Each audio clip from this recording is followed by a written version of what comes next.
This catapult-like system on the moon might bring us limitless energy. It's a launch system concept that was recently proposed by the Chinese scientists. It would work like a hammer throw, spinning a launch arm that flings objects. This arm is supposed to be about 165 feet long. It will accelerate until it reaches the moon's escape velocity, and then whoosh, the capsule is sent into space. This crazy idea will cost around $18 billion. Ooh, pricey. But trust me, it's totally going to be worth it. The system would be powered by solar panels and nuclear energy. It could also recover more than 70% of the energy used after each launch. The moon has a very weak gravity. There's also barely any atmosphere, so the air doesn't weigh you down. This makes it so much easier to launch stuff there. But why do we even need this? The main purpose is to transport helium-3. It's a really cool isotope of helium, and one of the most insane things about it is that it could become fuel for nuclear fission. This is the same process that happens in stars, including our Sun.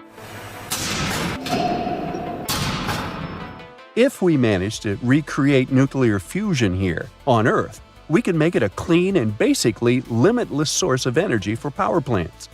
But helium-3 is super rare on Earth.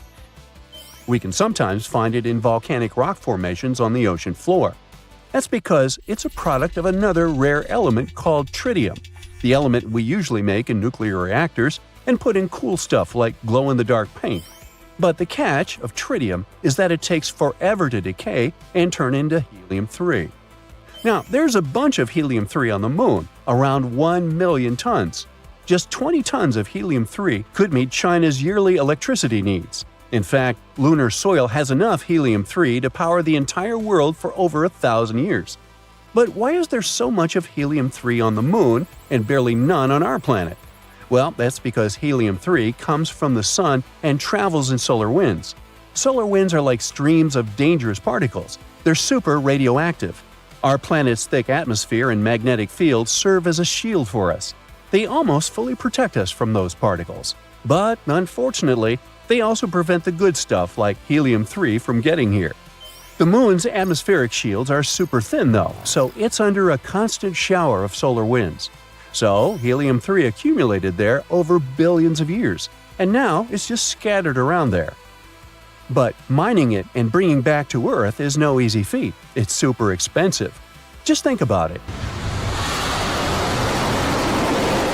Rockets need tons of fuel to break free from gravity.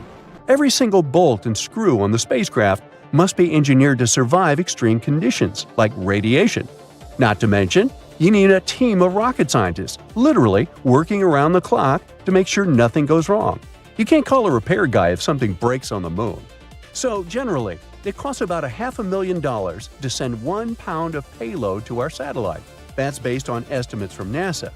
To get some idea, let's calculate how much it would cost to send an apple to the moon. A typical apple weighs about 0.4 pounds, so that funny mission would be at least $200,000. Now, for comparison, the Chinese launch system weighs around 80 tons. Another problem is that the lunar surface is pretty harsh on the equipment, like the freakish lunar dust, for example. You might recall this small thing that happened in the 60s called the moon landings. But when the Apollo astronauts came back from the moon, they found something weird was happening to them. Their throats were sore and their eyes wandered. Luckily, it wasn't some scary moon sickness.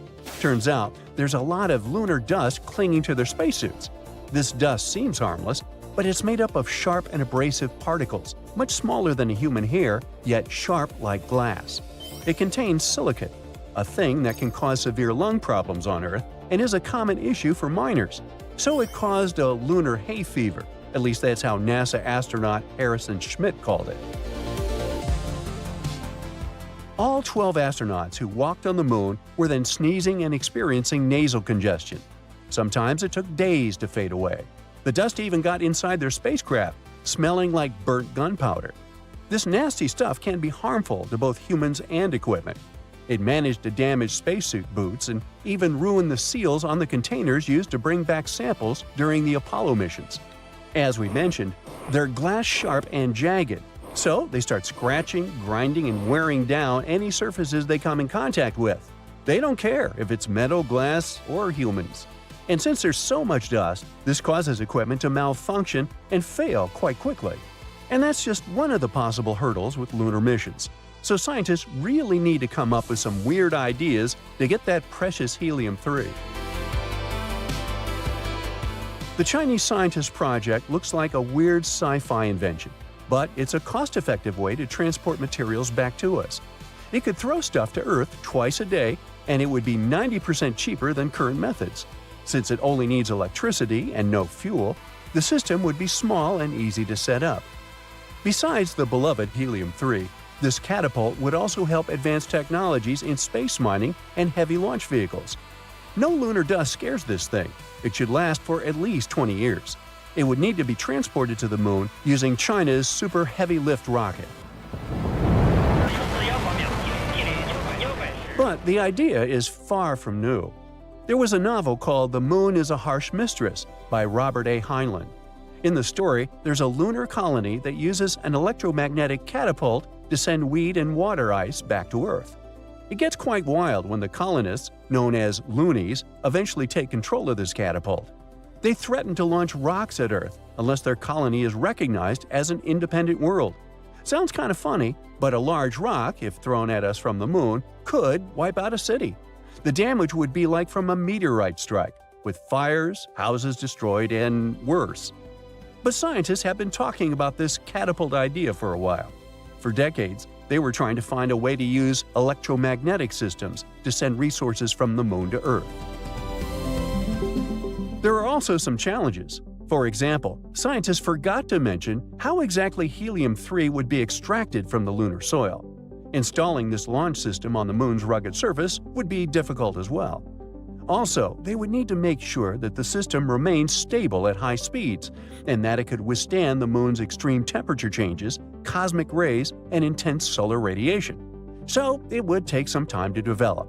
China hopes to have the key components of the system ready by 2030. The full-scale operations might start by 2045. China has tons of plans for the moon.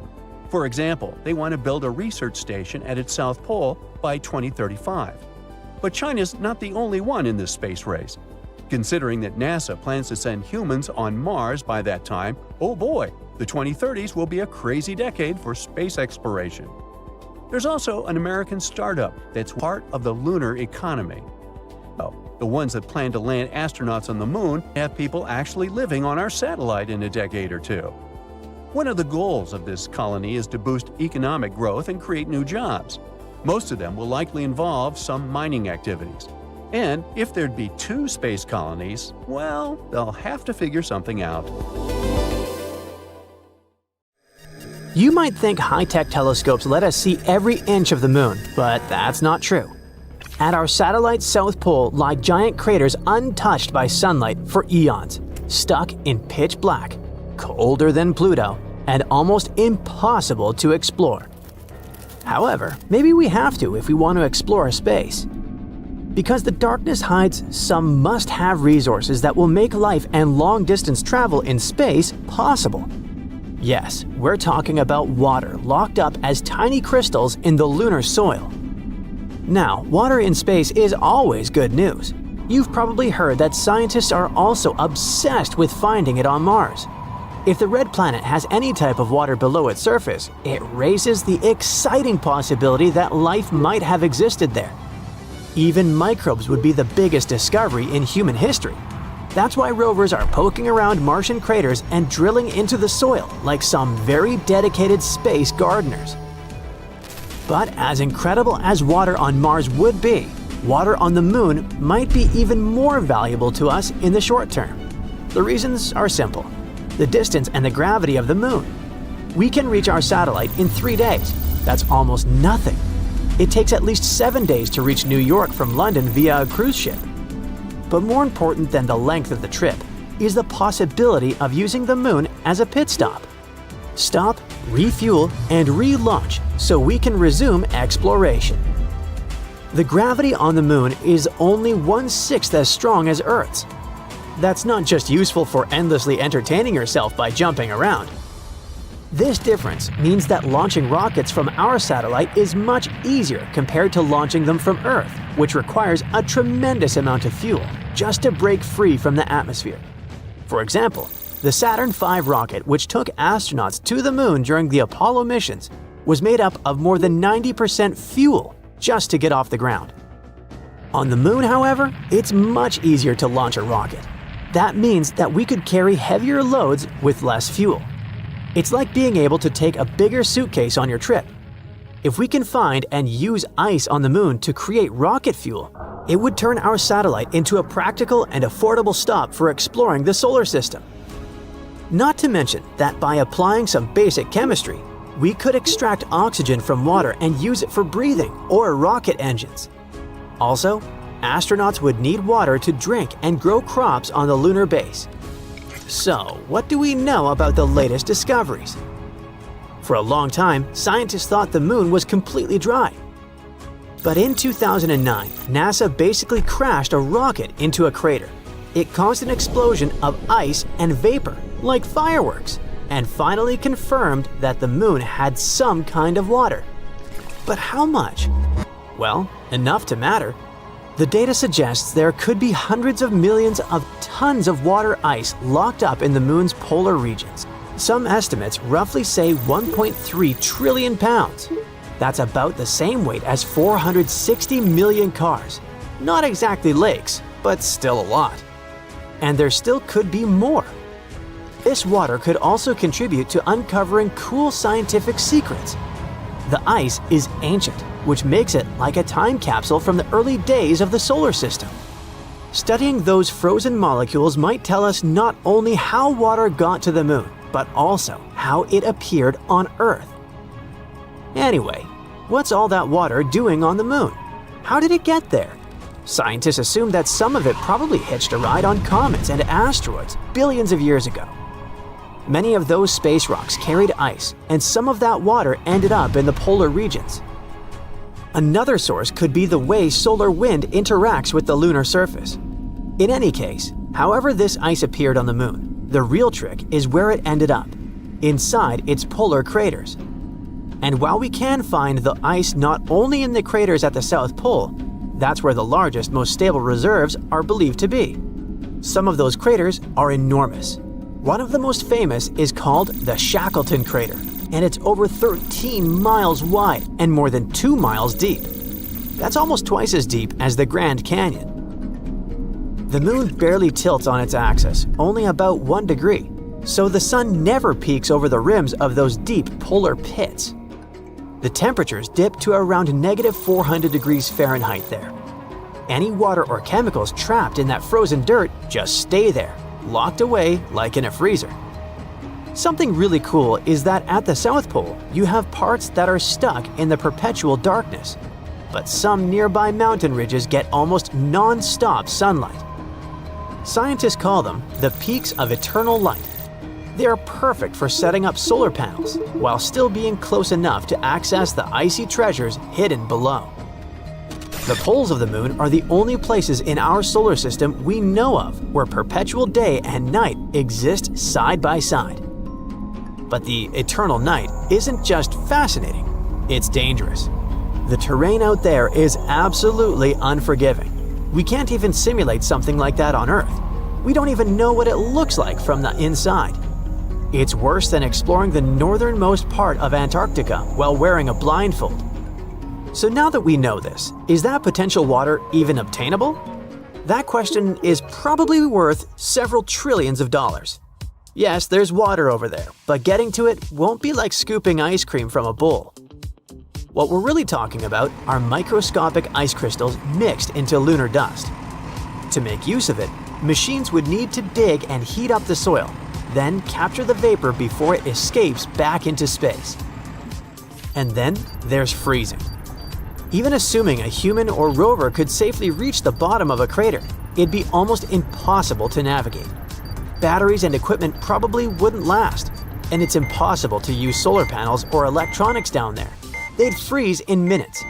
However, NASA's Lunar Reconnaissance Orbiter uses all kinds of radars and sensors to sniff out what the crater looks like inside. And now there's an even sharper tool, Shadow Cam. A camera so sensitive it can capture details in light 100 times dimmer than what our eyes can see. Basically, the ultimate night vision device. With it, we can finally map those pits without even setting foot there. That's why engineers are thinking up all sorts of clever solutions. Some concepts involve nuclear-powered rovers with headlights strong enough to carve through the dark. Others want robots that rappel down crater walls or hop across the floor like pogo sticks. There are even ideas for drills that could melt frozen soil and trap water vapor like condensation on a cold soda can. The silver lining is that this water isn't going anywhere. Until we improve our technology, the supply will wait for us. That being said, space agencies are already making advancements. In fact, more than half a dozen new missions are lined up over the next few years. NASA's Artemis program is getting ready to send astronauts back around the moon and then down to the South Pole. China's Chang'e 7 is planning to check out those dark craters. And private companies like Firefly and Blue Origin are gearing up to deliver equipment and experiments. Now, here's a bonus, lesser-known fun fact. The moon smells. When Apollo astronauts brought lunar dust into their landers, it mixed with the oxygen inside and ended up smelling pretty strong. They said it was like burnt gunpowder or fireworks. Lunar dust has nothing to do with gunpowder, but its particles are highly reactive. After sitting in space for billions of years, they reacted instantly with oxygen in the cabin, creating that smoky odor. Future explorers are definitely going to notice that smell too, since lunar dust tends to stick to everything. Let's hope that, aside from everything else, scientists will work out air fresheners for the moon base. Under your feet, the moon is pulsing. You feel danger with every pore of your body.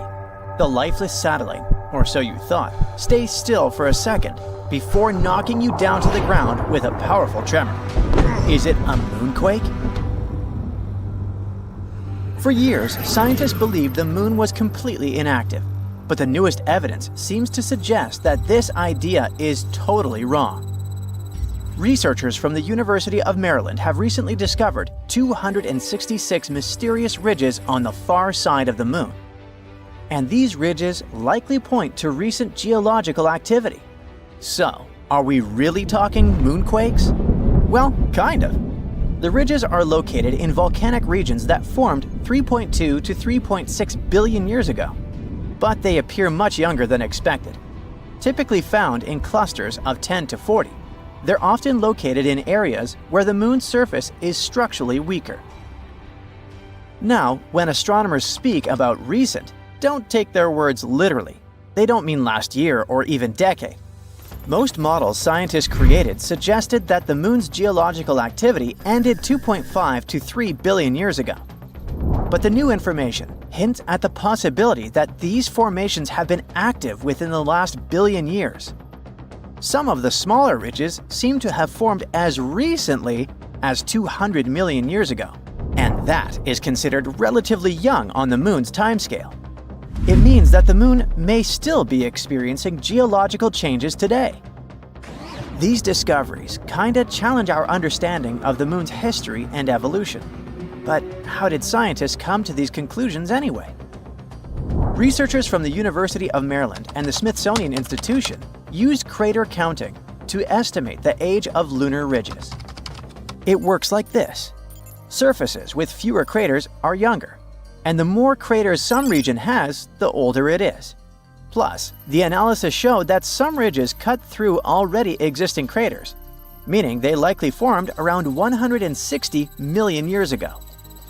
In geological terms, this is very recent, suggesting that these ridge-forming processes may still be happening. Another cool thing is that the ridges on both the near and far sides of the moon are similar, which means they may have formed through the same geological processes, having been shaped by the same forces. These forces might include the moon's gradual shrinking, thermal contraction, and shifts in its orbit. We'll talk about it a bit later. Another argument supporting the idea of a still active moon is decades-old data from the Apollo missions. They had already detected shallow moonquakes with the Apollo lunar seismic experiment, recording 28 quakes ranging from magnitude 1.5 to 5. Researchers believe that these ridges may be linked to similar seismic activity. Now, about that bizarre shrinking of our natural satellite. Scientists believe the Moon formed about 4.5 billion years ago when a Mars-sized object collided with early Earth. This catastrophic impact likely sent bunches of superheated material into space. Eventually, they came together and formed the Moon. In its early years, the Moon was just a molten world, shaking from intense volcanic and seismic activity. So, the Moon used to be a molten mess floating through space. But when did it actually solidify? Scientists have finally figured it out, 4.43 billion years ago. This was a huge turning point, not just for the Moon, but for Earth too. After all, the giant impact that formed the Moon might have also been the final blow that made Earth stable enough to support life. In any case, billions of years passed. The Moon gradually cooled and contracted. And now look at this modern-day rocky sphere illuminating our nights. But the Moon isn't completely rigid yet. It still keeps cooling.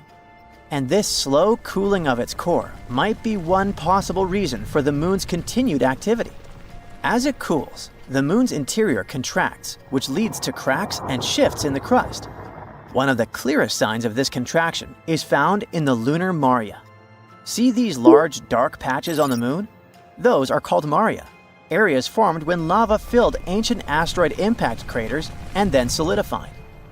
Then, over time, the cooling and contracting crust created these wrinkle ridges. Another factor of the ongoing geological activity could be the Moon's gravitational interactions with Earth.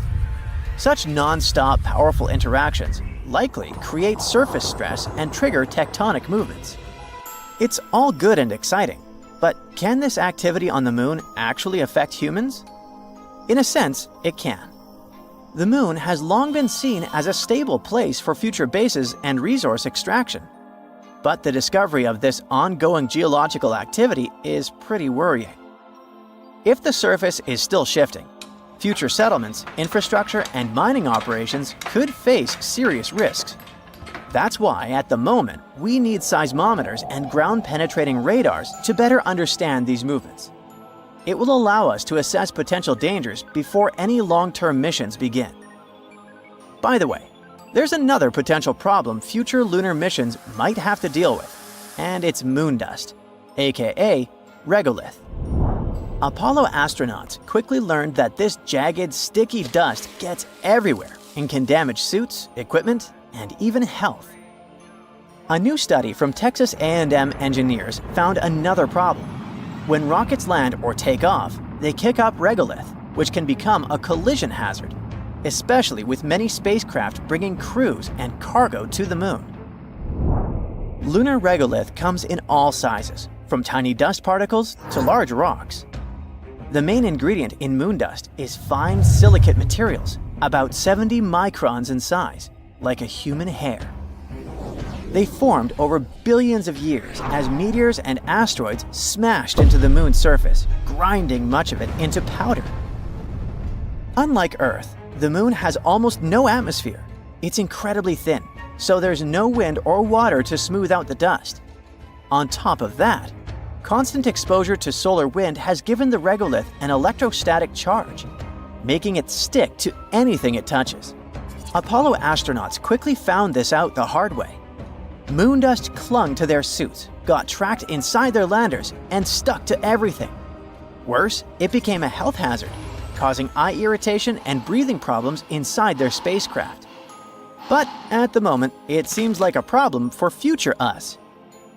A much more important issue is finding water to support future missions, and China is going to deal with it. It's getting ready for a big mission to look for hidden ice on the Moon. As part of the Chang'e 7 mission in 2026, a flying robot will explore deep craters at the Moon's south pole, where ice might be trapped. If they manage to confirm it, this could be a game changer for future lunar missions. Astronauts will have a water source and even fuel for space travel. The mission is a key step in China's plan to land astronauts on the moon within 5 years. While signs of water have been found before, like in soil samples from Chang'e 5's probe and observations by NASA and Indian spacecraft, scientists believe that deep ice deposits are the real key to supporting future missions. The south pole of the moon has some incredibly deep craters, and experts think ice could be hiding inside them. The flying robot will try to explore one or more of these craters after landing. If it does find the ice, it could make long-term moon missions much cheaper and more practical, helping astronauts live and work on the moon. Some scientists also think that this discovery could offer us some clues about extraterrestrial life. In any case, whether we find water on the moon and learn to deal with that pesky dust or not, the recent discovery of those young lunar ridges is a game changer. If the moon is still geologically active, it means we don't know as much about our closest neighbor as we thought. What else could the moon be hiding? Are we really prepared for the idea that this lifeless satellite might actually be more dynamic than we imagined? Future missions, which might not be as safe as we once believed, will probably show. You're traveling through space, trying to get through an especially rough patch. You gotta dodge asteroids, space debris, wandering black holes. No, it's not an episode of a sci-fi series, at least not completely. For the first time ever, astronomers have found a black hole that's completely alone, drifting through space with no stars or planets nearby.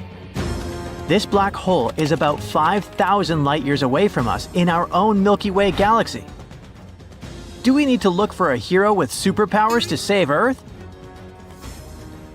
First things first, a black hole is a place in space where gravity pulls so much that nothing, not even light, can get out of this region. The gravity is so strong there because a huge amount of matter is squeezed into a tiny space. Supermassive black holes, hundreds of thousands to billions of times the mass of our Sun, are often found at the centers of galaxies. Most of them stay put or move at a very, very slow pace. But the newly discovered black hole is much weirder than anything we've seen before. First of all, it tries to avoid commitment. It's lonely, with no companion star or home galaxy. An even stranger thing is that it's zooming through space at a speed of 31 miles per second. What might be the reason for this speedy cosmic journey? Let's look at the following imaginary scenario. One day, a really massive star exploded in a supernova. It was the very star that formed our black hole. The resulting blast gave the new black hole a massive kick and sent it flying through the galaxy, starting its unbelievable voyage. Now, it's only one of a few possible explanations, but it sounds quite plausible. I bet you can't help but think, what if this wandering black hole decides to visit our solar system? Are we doomed? Scientists tell you to relax and breathe out. This black hole is very far away, and your chances of ever encountering it are infinitesimal, if any. Plus, this black hole is totally quiet and dark at the moment. One day, it might wake up and start glowing. It'll happen if it begins to eat something. In the near future, powerful new telescopes may find many more wandering black holes like this one. Usually, black holes are super hard to find because they don't give off any light.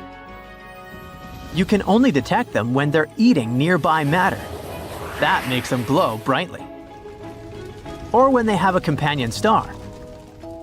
In this case, it moves in a strange way, which gives away the presence of a black hole. But this newly discovered black hole is lonely, totally by itself. There's no glowing, no companion star moving hectically. So, how did scientists spot our cosmic wanderer? They used something called gravitational microlensing. That's when the black hole's gravity bends and magnifies the light from a star located behind it, kind of like using a magnifying glass, hence the name. This method allowed scientists to detect the black hole even though it was completely dark. All in all, black holes are fascinating things, and some of them are truly unique, like these biggest black holes ever found. You see, almost every galaxy has a supermassive black hole at its center. They're huge, with masses millions to billions of times bigger than our Sun. One of those is called TON 618. It's a really huge and powerful black hole that's part of something called a quasar, a super bright spot in space emitting incredible amounts of energy. TON 618 is very, very far away, about 18.2 billion light-years from Earth. And it's 40 billion times heavier than our Sun. There are also black holes that feed on their own kind. Black holes are known for devouring anything that gets too close. And this anything can include not only stars and gas, but also other black holes. Scientists witnessed a ginormous black hole at the heart of one galaxy being swallowed by an even larger black hole in another galaxy. It was the first time we detected such an event. The discovery was made using NASA's Chandra X-ray Observatory. One black hole weighs about 30 million times the mass of the Sun, while the other has at least 1 million times the mass of the Sun. Then, there is a bullet-shooting black hole. Apparently, black holes don't just swallow matter, they can also shoot it out. For example, astronomers studied one relatively small black hole, which is about 28,000 light-years from Earth and weighs between 5 to 10 times the mass of the Sun. And they saw how this black hole pulled matter off a companion star and then blasted some of it out in the form of huge bullets of gas. These bullets are super fast. They move at nearly a quarter the speed of light. Some black holes spin incredibly fast, twisting space around them at extreme speeds. One example is a black hole located in the constellation Agila, about 35,000 light-years from Earth. This black hole spins at a staggering speed of more than 950 times per second. If you could place an object on the edge of this black hole's event horizon, it would spin around the black hole at 333 million miles per hour. That's nearly half the speed of light. The smallest black hole discovered so far has been nicknamed the Unicorn. Located 1,500 light-years away from Earth, it's around 3 times the mass of our Sun. This makes it very close to the smallest possible size for a stable black hole. While black holes themselves are far away and difficult to study directly, scientists find new clever ways to study their properties right here on Earth. They've been able to recreate certain features of black holes in the lab. For example, black holes have a gravitational pull so strong that nothing, including light, can escape once it crosses the event horizon. To understand this better, researchers have created an artificial event horizon using fiber optics. They've also been able to simulate Hawking radiation, the kind that likely escapes black holes, by setting up experiments in the lab. These lab-created mini black holes help scientists understand the mysterious properties of real black holes. There are several types of black holes, and each of them is born in its own unique way. Primordial black holes are believed to have formed right after the Big Bang, when the universe was very young.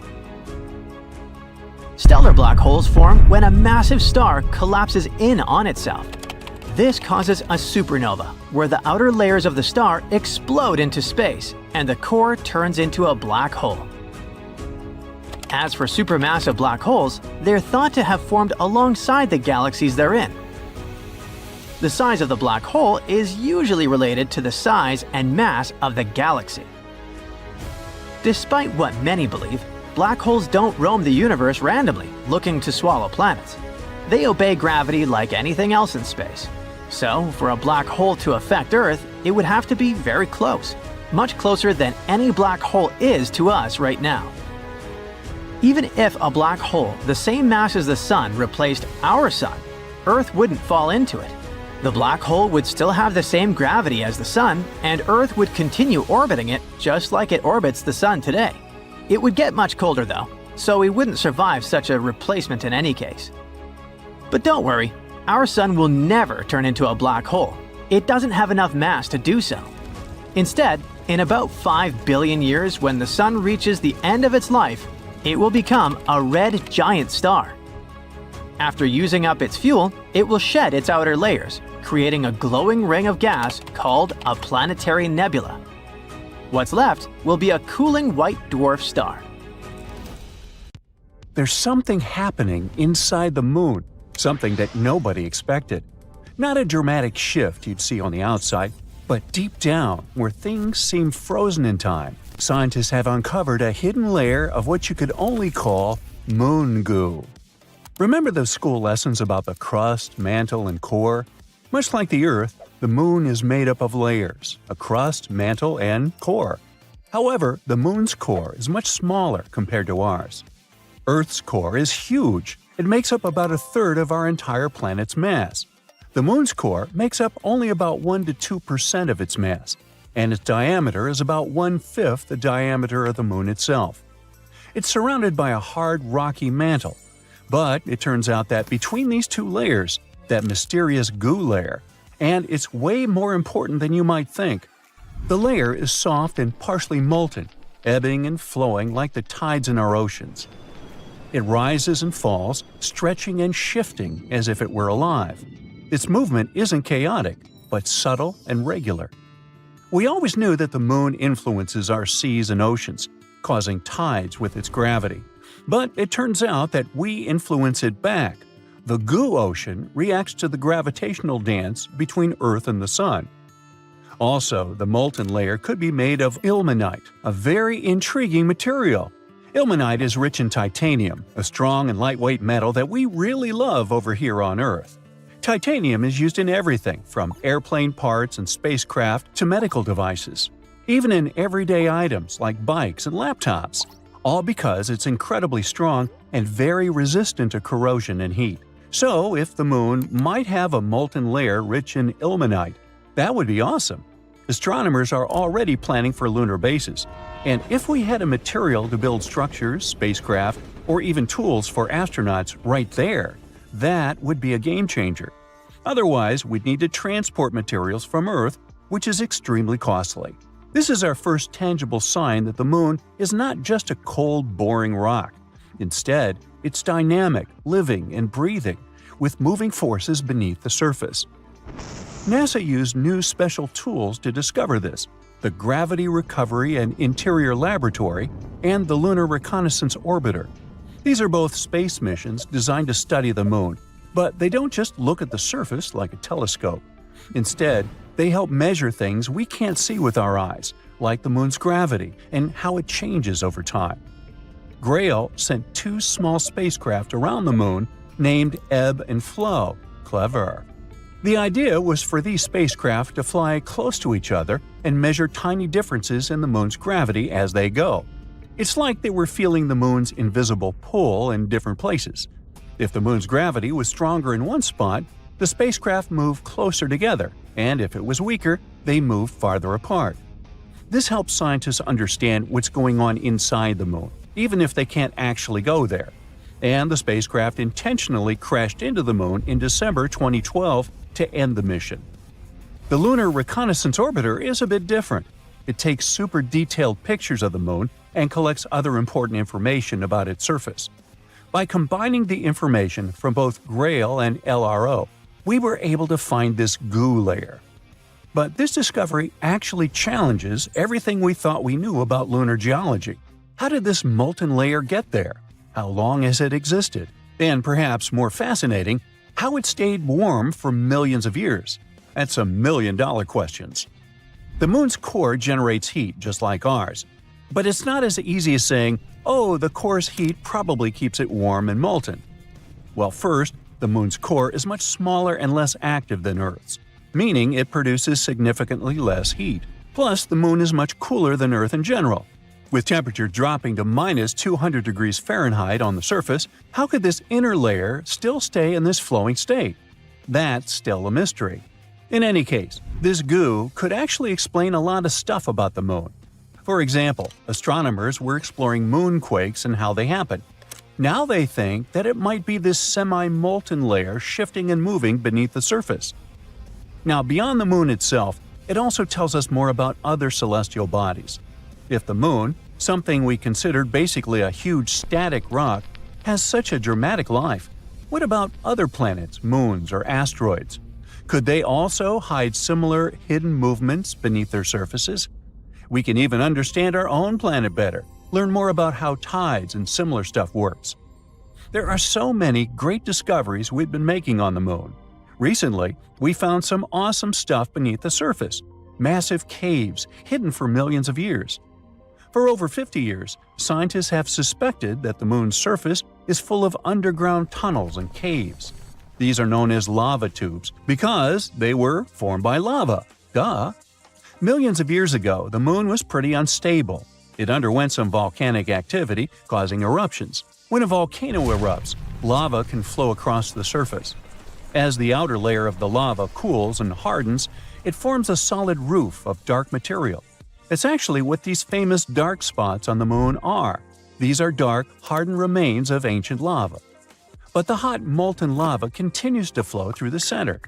Once the eruption ends and the lava drains away, what's left behind is an empty hollow tunnel, hence a lava tube. On Earth, we have lava tubes in places like Hawaii or Iceland, where volcanic activity has created similar underground tunnels. The same thing happened on the Moon billions of years ago, although they're much crazier compared to ours. In fact, lunar lava tubes are now thought to be some of the largest and longest in the entire solar system. One such cave was discovered beneath the famous Mare Tranquillitatis, the place where Apollo 11 first landed, and it's at least 340 feet deep. Now, all these lava systems have remained hidden just beneath the surface, untouched for millions of years. Only now, they finally managed to prove their existence. Scientists from the University of Trento in Italy found them using special radar technology and advanced computer methods. These techniques let you see underground by sending radar waves. The waves bounce back and give clues about what's hidden underneath. By analyzing the way these waves reflected back, the researchers could detect the shape and size of the hidden caves. Now, the best thing about this discovery is that we could build all our bases there. These caves protect from radiation, harsh winds, and meteoroids. NASA even found evidence that some of these caves stay at a steady 63 degrees Fahrenheit. That's some crazy coziness for the Moon. And on top of that, there could even be some water there. So humans could take shelter inside these natural tunnels and build entire colonies on the Moon. And I know what you're thinking. Could unexpected lunar monsters hide deep in those caves? Well, sure. There's a huge potential for exploring these caves and finding some awesome stuff. But even if we manage to find a miracle, like small life or microbial organisms, there's a 99% chance that there won't be actual animals or monsters. It would just be impossible for them to develop in such conditions. But it would make a great horror movie. Researchers want to send robots or drones to explore the tunnels first, and then see if they're safe enough for humans. And it's not just the US getting in on the action. China is also investigating the possibility of using these moon caves as a future base, showing that the race to explore and settle the Moon is heating up. Some time ago, the James Webb Space Telescope spotted a super bizarre space object flying through our galaxy. First of all, it's not orbiting any star. It's a rogue object, just drifting through space on its own. Even better, this wandering thing apparently has a cake-like atmosphere, and examining it can be crucial in our future exoplanet research. Plus, it can help us understand how gas giants evolve over time and what might happen to Jupiter in the future. You may object that Earth has a layered atmosphere too, with 5 major and several secondary layers. But on Earth, the air is mostly nitrogen and oxygen. As for other planets, they're different. Take Venus, for example, where the atmosphere is super thick and filled with sulfuric acid. There are exoplanets with water vapor clouds, or ones where the clouds are literally made of hot sand. But what about our rogue object? By the way, I have no clue why it got this reputation, but for some reason, scientists chose to call it SIMP. Ouch. Anyway, it seems to have its own unique combo, with cloud patches and weird chemical reactions happening high up. It is covered in clouds made of iron and magnesium, and its atmosphere has carbon-based chemicals floating around. Scientists have spotted auroras on it. Yep, like the northern lights we have on Earth, but way out in deep space. It's the very first time researchers have been able to do a sort of weather report on a rogue object like this. The next weirdness? The object doesn't really fit into any box. It's not a regular planet because it doesn't orbit a star, but it's also smaller than a brown dwarf, which is something like a failed star. So it's something in between. Not quite a planet, not quite a star. And while it's not dangerous in the we're all doomed kind of way, scientists say rogue objects like this could actually mess things up pretty seriously if they wandered too close to a solar system. Their gravity might throw off the orbits of planets, which could lead to instability or even space collisions. So yeah, while our rogue friend is not a threat right now, it might become one in the future. Now, this rogue object has some crazy stuff going on. First off, its day is only 2.4 hours long. Like, imagine the sun rising and setting in that time. That's real fast. It's also hanging out about 20 light-years away in the Carina Nebula, which isn't super far in space terms. Another thing that makes this guy special is the fact that it's the brightest free-floating object of its kind that we can see from the northern hemisphere. And since it's just drifting in space without a nearby star messing with our view, it's been directly photographed by telescopes, like NASA's Spitzer. That's actually super rare for stuff this faint and far. When scientists checked it out in infrared, aka heat vision, they noticed that the atmosphere of this rogue object was acting weird, like it kept changing, sometimes more heat, sometimes less. Something funky was going on, but what exactly? So, in July 2023, one team of scientists used the James Webb Space Telescope to dig deeper. They pointed it at SIMP and gathered a ton of data, around 6,000 measurements in just a few hours. First, they looked at shortwave radiation, which is kind of like high-energy heat, and then they did the same with longer waves a few hours later. They discovered that the brightness changed differently depending on the wavelength. Some parts of the atmosphere got brighter, some dimmer, and some didn't change at all. It was all over the place, but they noticed a pattern. All the changes fell into 3 groups. Each group had its own vibe, like its own little signature of what was going on in the atmosphere. And it turned out that the mysterious object wasn't just floating alone in space. It was super dynamic, with layers of clouds and gases doing their own thing. It could mean 3 different things were going on in the atmosphere. To figure out what exactly was behind all this, they built models of the rogue object's atmosphere. Apparently, the first group of curves likely came from low clouds made of iron. Yeah, iron, like actual metal clouds. The second group seemed to come from higher clouds made of this mineral called forsterite, which is basically a magnesium-rich crystal. And it looks like these cloud layers aren't smooth, they're patchy. That patchiness could explain why the light coming from them keeps changing so much. As for the third group of light patterns, they weren't coming from clouds at all. The light seemed to be coming from way above the clouds, from what they think are hotspots in the atmosphere. These hotspots are probably connected to radio auroras, kind of like Earth's northern lights, but happening in the radio part of the light spectrum instead of visible light. But even after all that modeling, there were still some mysteries left.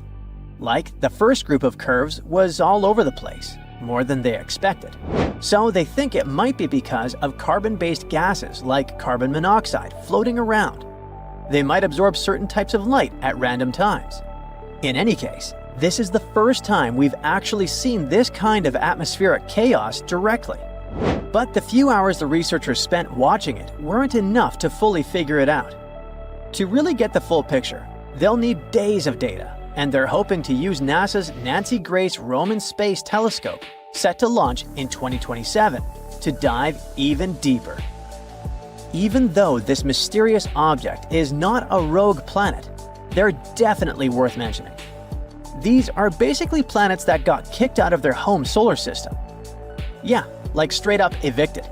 When a planet forms, it's usually hanging out with a bunch of other planets around a star. But early on, things can get super chaotic. You know, planets crashing, shifting, getting too close to each other. And sometimes, one gets yeeted right out of the system. So, since they're not tied to a star, these rogue planets are just cruising through the galaxy, totally solo. If they happen to float near something massive, like a star or a black hole, that thing's gravity can tug at them. But otherwise, they just keep drifting. Most of them probably got booted when their system was still forming, and everything was a mess. But according to a NASA scientist, even mature systems can throw a planet out if the orbit gets too weird or something big knocks into them. Now, the next planet we gotta discuss isn't rogue. It has a parent star and all. But there's another cool thing about it. It's still a baby in the middle of forming, and it's pretty rare to catch in action. The baby is already about 3 times the size of Jupiter, the largest planet in the solar system. It's part of a system about 400 light years away. It's been growing for about 5 million years, munching on gas and dust from the disk around its star, kinda like a cosmic buffet. But the thing is, when astronomers checked out the chemicals in the planet's atmosphere using a big telescope in Hawaii, things didn't add up. They were specifically looking at carbon monoxide and water, which can help figure out how much carbon and oxygen is floating around in that atmosphere. Turns out, the planet's chemical mix doesn't quite match the stuff in the disk it's forming from. That's a big deal because it goes against what scientists thought they knew about how planets are supposed to form. Basically, it's saying, hey, your fancy models might be a bit too simple. Planets are supposed to form by clumps of gas and dust crashing into each other and sticking together. Over time, they build up into full-blown planets. If that's true, then planets and their surrounding gas should have the same kind of stuff in them, chemically speaking. But PDS-70b is doing its own thing. So the scientists came up with 2 ideas to explain what was going on. It might be forming from solid stuff, like dust and ice, not just the gas in the disk. That solid material has carbon and oxygen trapped inside. So, by the time it melts and goes into the planet, it's already changed the chemistry. Or the gas in the disk got more carbon after the planet already formed. Luckily, there's another planet in the same system, PDS-70c, and scientists are hoping that by checking it out too, they'll be able to figure out the truth. Weird, unusual sounds out of nowhere are spreading all over our galaxy, constantly repeating, and it's something we've never heard before. Scientists discovered it in 2020, and it was nothing like any of the other energy signatures they ever studied. Powerful and bright radio signals occurring from time to time, mysteriously disappearing within a day. It doesn't fit the profile of any space body we know. The signal is a bit irritating, and it disappears without a schedule. When scientists tried to match the signal with some other telescopes, it was gone. Low-mass stars sometimes flare up with radio energy, but not here, since they mostly have X-ray counterparts. Very dense collapsed stars, like pulsars and magnetars, are also not a choice. The closest solution they got is a mysterious class of objects we know as the Galactic Center Radio Source, GCRT. It's a radio source that brightens and rapidly glows. It decays near the center of our galaxy and could help us unravel the mysteries of the universe. If you had a flying car that could go up at a speed of 60 miles per hour, you'd only need 1 hour to get into space. The moon is a little bit farther, 250,000 miles, which is about 10 times the circumference of our planet. That means a moon trip would be like taking a tour around the globe and doing it 10 times straight, which would take less than 6 months. A trip to Pluto would take over 800 years. Proxima b is the closest Earth-like neighbor we have. It's a small rocky world that orbits the closest stellar neighbor of our Sun. It orbits the star's habitable zone, an area that's far enough from any star to have moderate conditions, not too cold and not too hot for liquid water to at least hypothetically exist. If you tried to travel to Proxima b at a speed of 25,000 miles per hour, which is the speed of the Apollo moon rockets, it would take you over 112,000 years to get there. You might not be able to breathe there. No one knows if Proxima b has an atmosphere. Humans explore the universe all the time, but we can only see around 5% of the matter up there. And Albert Einstein was the first one that realized the empty space is not really nothing. The rest we can't see is actually made up of invisible matter, also known as dark matter. It's about 27%, combined with something called dark energy, which is 68%. If you try to pour water into space, of course, outside of a spacecraft, it would immediately boil away or vaporize. That's because there's no air or air pressure in space. As air pressure lowers, the temperature you'd usually need to boil water at also gets lower. Keeping that in mind, water boils way faster on a mountaintop than, for example, at sea level. There's no air pressure in space, so water could boil at a very low temperature. Scientists believe that there are at least a couple of billion galaxies out there. We don't know the real number, and probably never will, but they tried to calculate it by counting how many galaxies we can see in a pretty small and restricted area of the sky. It may seem as if the universe was filled with stars and a couple of planets here and there, but our home galaxy has at least 100 billion planets. If you fill a balloon with helium and release it, you'll notice it floats very high. It'll go up into the atmosphere, but it won't go into outer space. The higher you go, the thinner the air in our atmosphere gets. Your balloon will rise up until the point where the atmosphere surrounding it has the same weight as the helium inside it. That will happen at approximately a height of 20 miles above the surface, so this is as far as a helium balloon can rise. We don't really know how big the universe is. We can't see its edges, nor do we know if it even has an edge.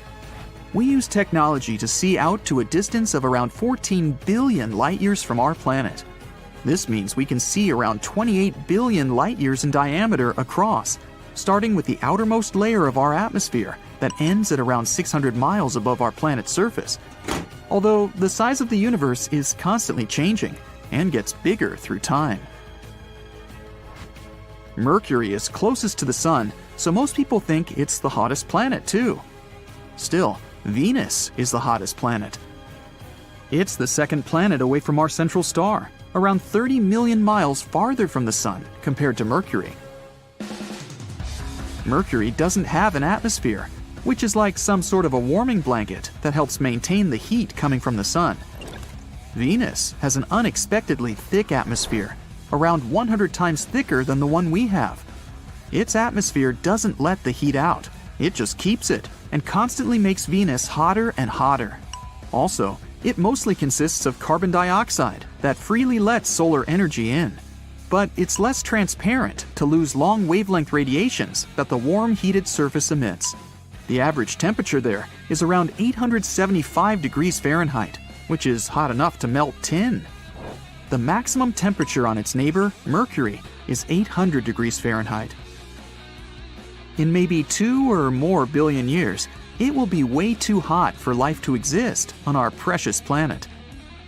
As the hundreds of millions of years go by, our sun will keep getting hotter and brighter. Eventually, temperatures will be so high, our beautiful oceans will be wiped away. Since they produce 70% of the oxygen we need to survive, there will be no life without them. All of this means that our planet will simply become a vast desert, something like Mars is today.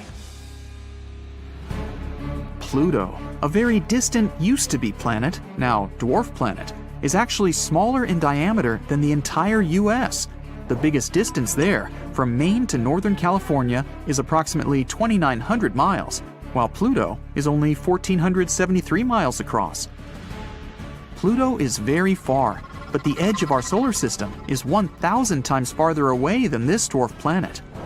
But astronomers found many space objects orbiting our sun way farther than Pluto, such as Kuiper Belt objects and trans-Neptunian objects.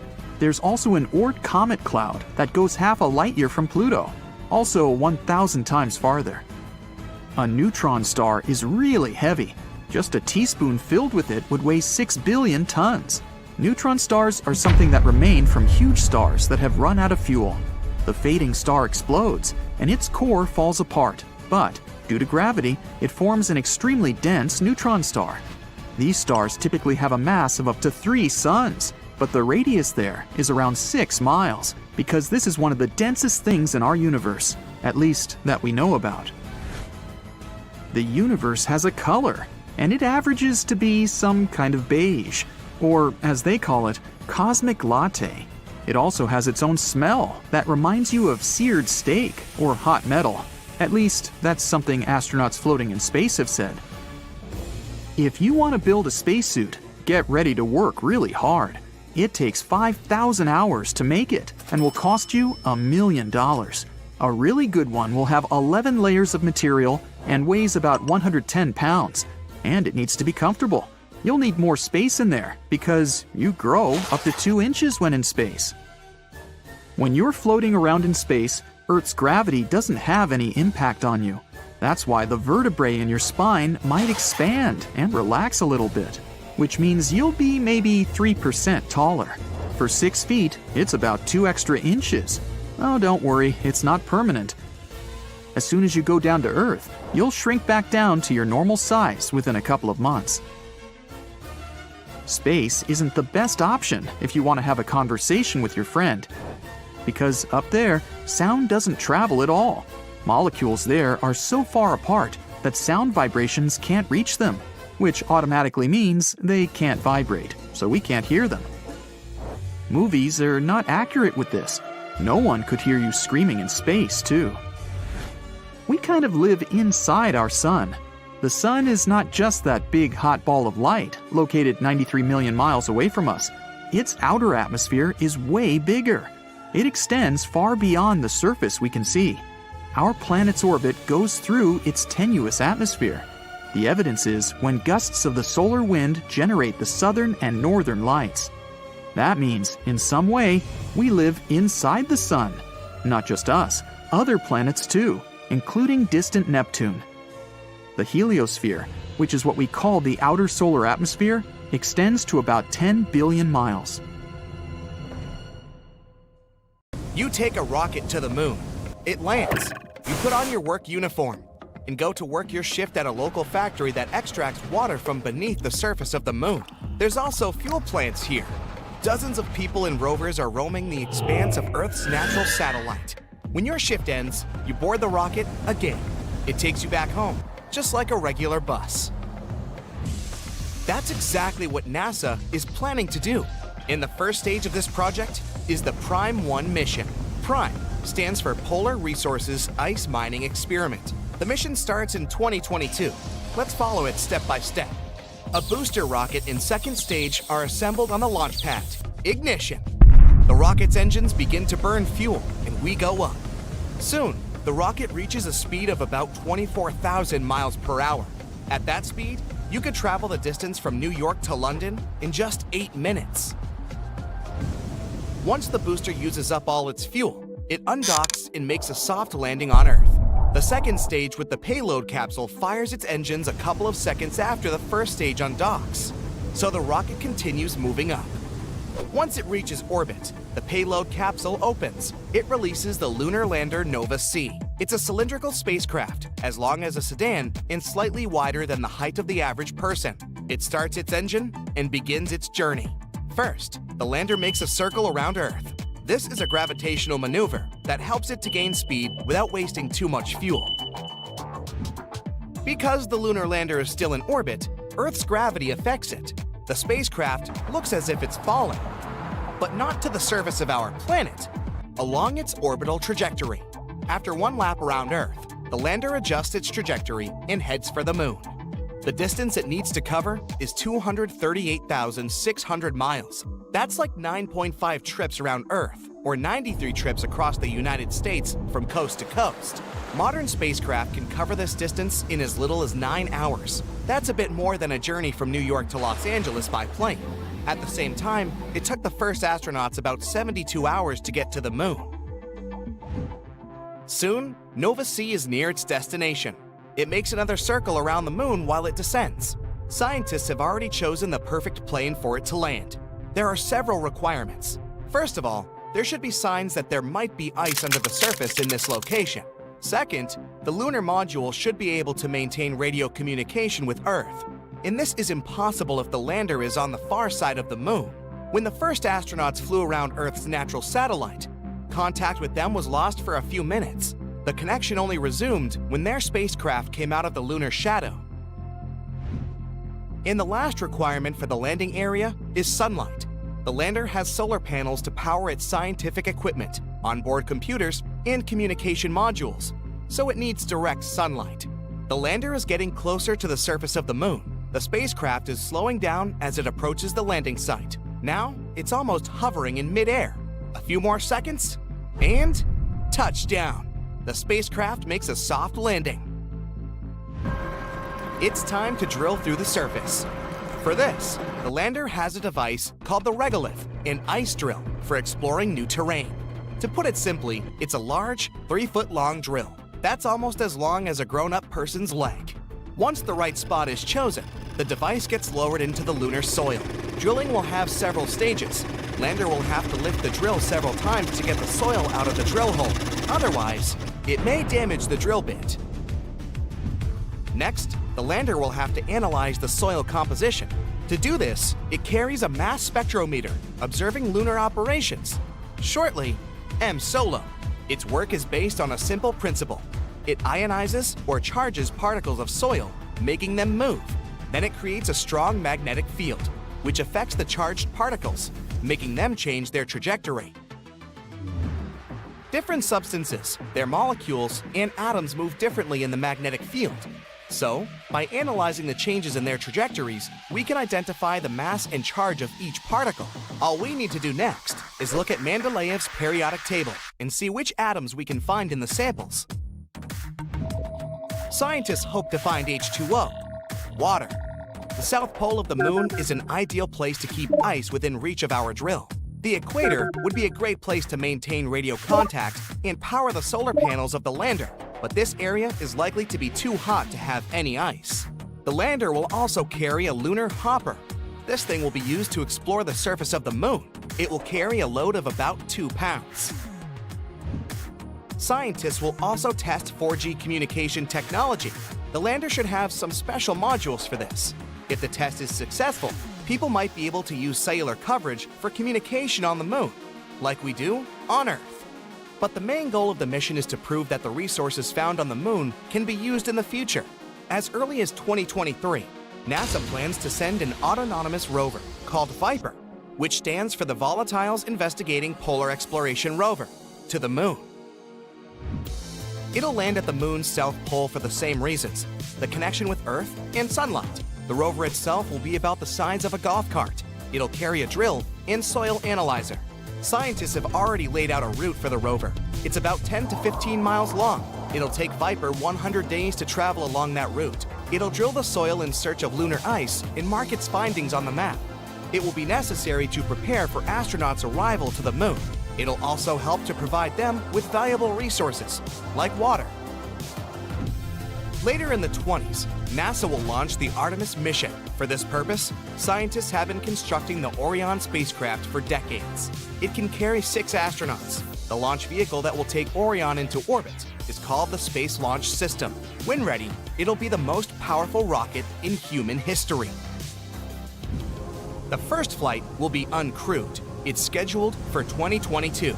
Like the lunar lander, the spaceship will ascend into orbit, make one revolution around our planet, and go to the moon. Once it reaches the satellite, it'll stay in orbit for 6 days and then return to Earth. It'll spend a total of 25 days in outer space. The second mission is planned for September 2023. This time, we'll send 4 astronauts to the moon. They will fly around Earth's natural satellite and return without landing on the lunar surface. This will be the first crewed mission to the moon since 1972. The third mission, Artemis 3, is scheduled for the 55th anniversary of the first lunar landing in 2024. 4 astronauts will travel to the moon's orbit. Once there, 2 of them will move to the Starship HLS. This is a new lunar lander designed by SpaceX. Then they will make a soft landing on the moon's surface. The astronauts will spend several days there. Then the lander will fly back into orbit, dock with Orion, and return to Earth. There's also plans to build a space station in lunar orbit, the Lunar Orbitable Platform Gateway.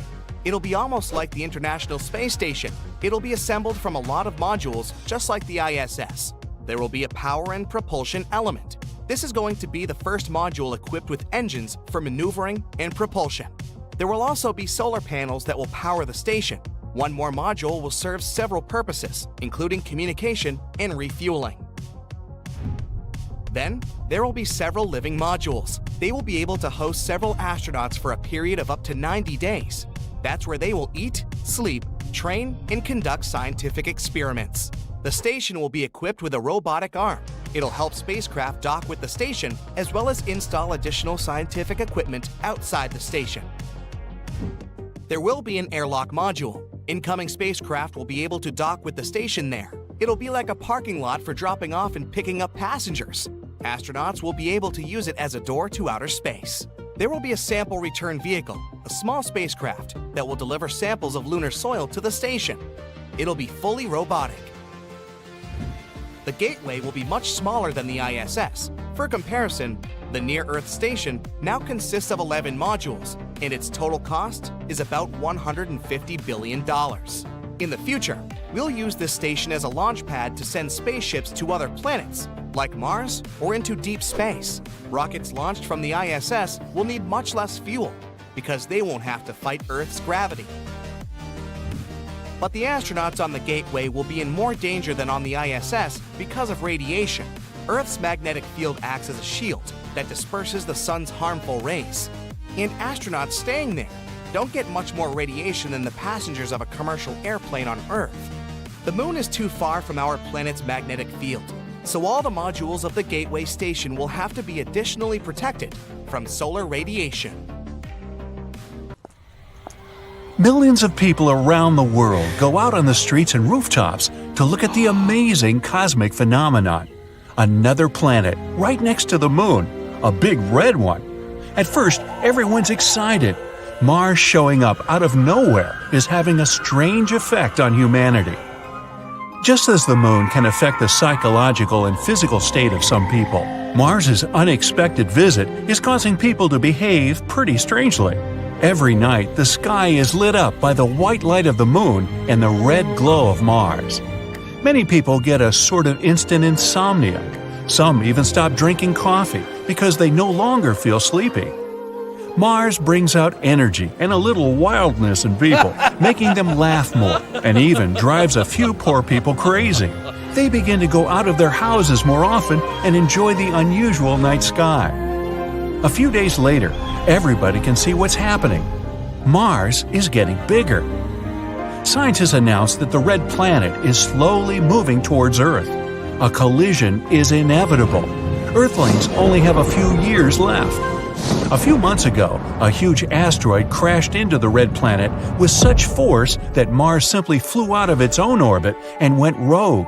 The chance that Mars would fly close to Earth was always going to be pretty high.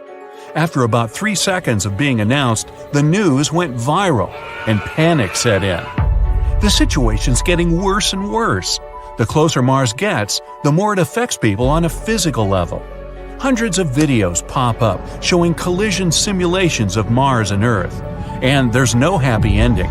Want to see what happens? One famous blogger asked her followers. The Earth's almost completely covered with water, and Mars is all dust, sand, and rocks. Then she puts a huge watermelon in the middle of her room. From the far end, she launches a bowling ball at it. Strike! Mars looks almost the same size as the moon now. It's about to come into the moon's orbit, and it's affecting the Earth's magnetic field. Floods, hurricanes, tsunamis, powerful thunderstorms. They go from bad to worse. Animals go crazy. Birds no longer migrate south. The polar northern lights appear in the Caribbean. The economy isn't handling the news that well. People stop showing up to work. Why wouldn't they? They just want to have fun and be with loved ones. There are enough resources on the planet to last until the catastrophe, so no one's even trying to fix the Earth's problems. Clothing, food, cars, yachts, whatever, everything loses its value and becomes free. Every day, huge street parties pop up all over the world. People decide to live their last months in peace and harmony. The global catastrophe is uniting humanity like never before. To go out with a bang, Earthlings team up to organize a huge rock concert. The red giant destroying our beautiful blue planet. Yeah, rock and roll's the perfect soundtrack. There's just enough time to eat, dance, party, and listen to good music. Huge stages are built all over the planet. It's every musician's last concert. During all that preparation, hope suddenly appears. Scientists have calculated all the events that'll occur when Mars crashes into Earth, and they have a simple plan. Luckily, humans had already planned on moving to Mars, so they already have been building spaceships for years. There's no time to get to another planet before the collision, but the good news is that people can wait out the disaster just outside Earth's orbit. You get to sit in a space station, munch some popcorn, relax, and enjoy the show. When the dust settles, it might just be possible to return to Earth, or what's left of it. After learning about this plan, people start working on finishing the ships night and day. Everyone in the world pitches in. There are still 2 years left before the big day. The huge concert stages are converted into more space stations. Mars is now giving people more energy, and with epic teamwork, people manage to create thousands of stations in just a few months. That's what happens when 7 billion people work together. Farmers, physical therapists, chefs, engineers, athletes, accountants, all on the same team. Mars is now closer to us than the Moon. The red giant blocks out the sun, and our planet is plunged into darkness. There are only a few days left. People are working like ants in a massive colony, putting the finishing touches on several 100,000 space stations. It takes 4 whole days for everyone to get on board. Plus, there's the loading of supplies, animals, fish, seeds, plants, vegetables, fruits, video games, fruit roll-ups.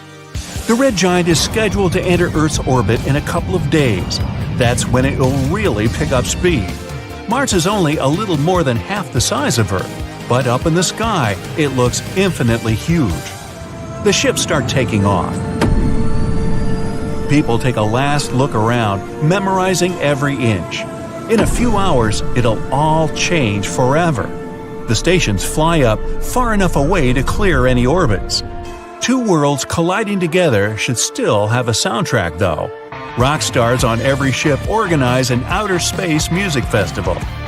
To the awesome sound of rock, Mars enters Earth's atmosphere and burns a thin layer of its own surface. This releases an incredible amount of energy. It gets faster and faster and smashes into the Pacific Ocean. A huge blast wave sweeps across the entire planet. Everything is lit up by flames, and everyone on the ships has to put on sunglasses to avoid being blinded. Our blue planet is turning into a fiery one. The dust of Mars mixes with the water of Earth. The force of the impact goes through the Earth's crust into the liquid hot magma. Hundreds of pieces of Mars, some the size of entire countries, are somehow floating in the atmosphere. The collision generates so much energy that all oceans boil and evaporate. Seas and rivers of molten metal are now spreading all over Earth. Days, weeks, months pass. A belt made up of bits of Mars forms around the Earth. It's like a fiery version of Saturn. It'll take a long time before it's safe to land back down. But humanity can't stay alive on the ships all that time. Food, water, and oxygen will run out after a few years.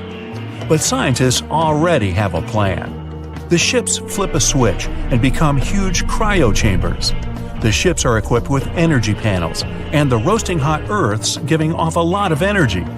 Totally enough to keep the ships working while everyone on board takes a few thousand-year nap. As soon as the planet cools down, humans will wake up. Hundreds of thousands of years pass. One day, alarms go off simultaneously on all the ships. People wake up, slowly. Their bodies are exhausted, but after a few billion cups of coffee, everyone's ready to go. Down on Earth, new continents should have formed, and the atmosphere is most likely way different. The planet might have lost its original orbit, so it might be spinning at a different angle. The seasons as we know them, gone. All the water on Earth evaporated in the first few hours. But there were huge glaciers on Mars, which might have melted on impact. Mars may have shared its water with our planet. The clouds of dust and dirt should have settled by now, and the ground should be pretty good for growing stuff on. All that magma probably spewed up a bunch of useful minerals and chemicals. It's going to be difficult, but humanity somehow must adapt to the new Earth. People are ready for anything. All the Earthlings run to the nearest windows to see what their beloved planet looks like after all these centuries. Where is it? People are craning their necks, looking out at the empty spot where the Earth used to be. The impact of Mars was so strong that it pushed the Earth out of its orbit around the Sun. It's gone. Great. What are we gonna do now? Some bearded guy grabs a guitar and says, "Let's play!" Mars is a dry, rocky, and barren planet. It's difficult to imagine that once upon a time, the red planet could have had a landscape similar to ours. But scientists believe that this is the case and that millions of years ago, Mars was filled with vast oceans of water. In early 2021, NASA sent their most advanced rover yet to the red planet. Its mission is to search for any signs of microbial life that hint at the planet's past. They named the rover Perseverance, or Percy for short. Even Percy's initial landing on Mars itself was a scientific discovery. The rover landed using auto-navigation along with onboard cameras to track the planet's surface and find the ideal spot to land. This helped scientists work out the best landing options for future missions to Mars. Percy currently roams the red planet, guided by a new and highly advanced auto-navigational system. The majority of his day is spent analyzing rock formations. Percy is decked out with a high-tech laser that fires a tiny pinpoint beam into rocks. The laser creates a plasma from the rock samples. Then Percy's onboard spectrograph analyzes the plasma to identify the chemical composition of the rock.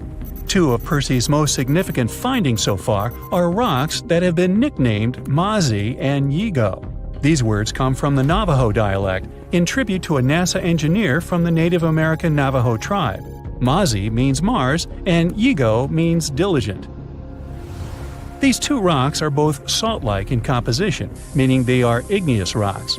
If you're not familiar with your rock species, igneous means that the rocks were formed from a volcanic eruption. The current shape of Mazi and Yigo suggests that they have been molded by a watery environment. This could be proof that Mars was once filled with water. Another interesting rock discovered has been nicknamed the harbor seal. This is a dark, smooth rock that scientists believe had been sculpted by powerful northwesterly winds to resemble the playful marine animal. For decades, scientists have theorized about the wind and weather patterns on Mars. This finding seems to support their existing weather modeling of the planet. Percy has sent back over 20,000 images since arriving on Mars in February, including an internet-breaking selfie. Audio files have also been sent from the Mars mission. For the first time ever, we can listen in to the eerily and ambient sounds of extraterrestrial winds on the Martian landscape, all thanks to the rover's onboard microphones. For the first time ever, oxygen has been produced using human technology on another planet.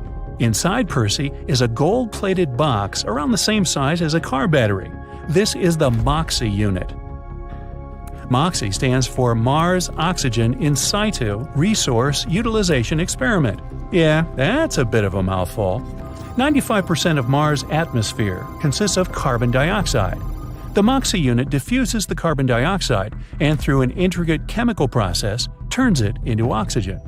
The unit has produced a modest but still historic 5 grams of oxygen. This works out to around 10 minutes of breathable air. It's also a good sign for what could come in the future. Who knows? Maybe one day MOXIE can produce enough oxygen to support a human colony on Mars. For now, scientists are more focused on MOXIE producing enough oxygen to create rocket fuel. In order to propel the standard-sized modern-day spacecraft off of Mars, you would need 7 metric tons of rocket fuel and 25 metric tons of oxygen. This would be far too heavy for a spacecraft to bring from Earth. So, if there is ever to be a manned mission to and from Mars, there needs to be some way to create fuel on the planet. For those of you worried about Percy being lonely, he actually has a special companion up there with him. Stowed inside the rover on his descent to Mars was a small but expensive helicopter named Ingenuity, but you can call her Ginny for short.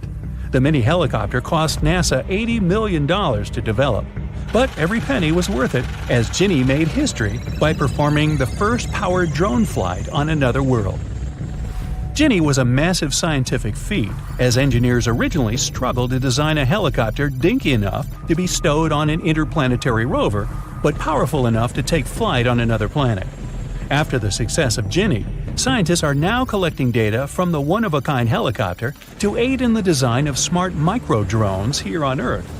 The helicopter is used to explore terrain that is unsuitable for the rover. Ginny hovers over the Martian landscape, collecting data and taking aerial photographs to send back to Earth.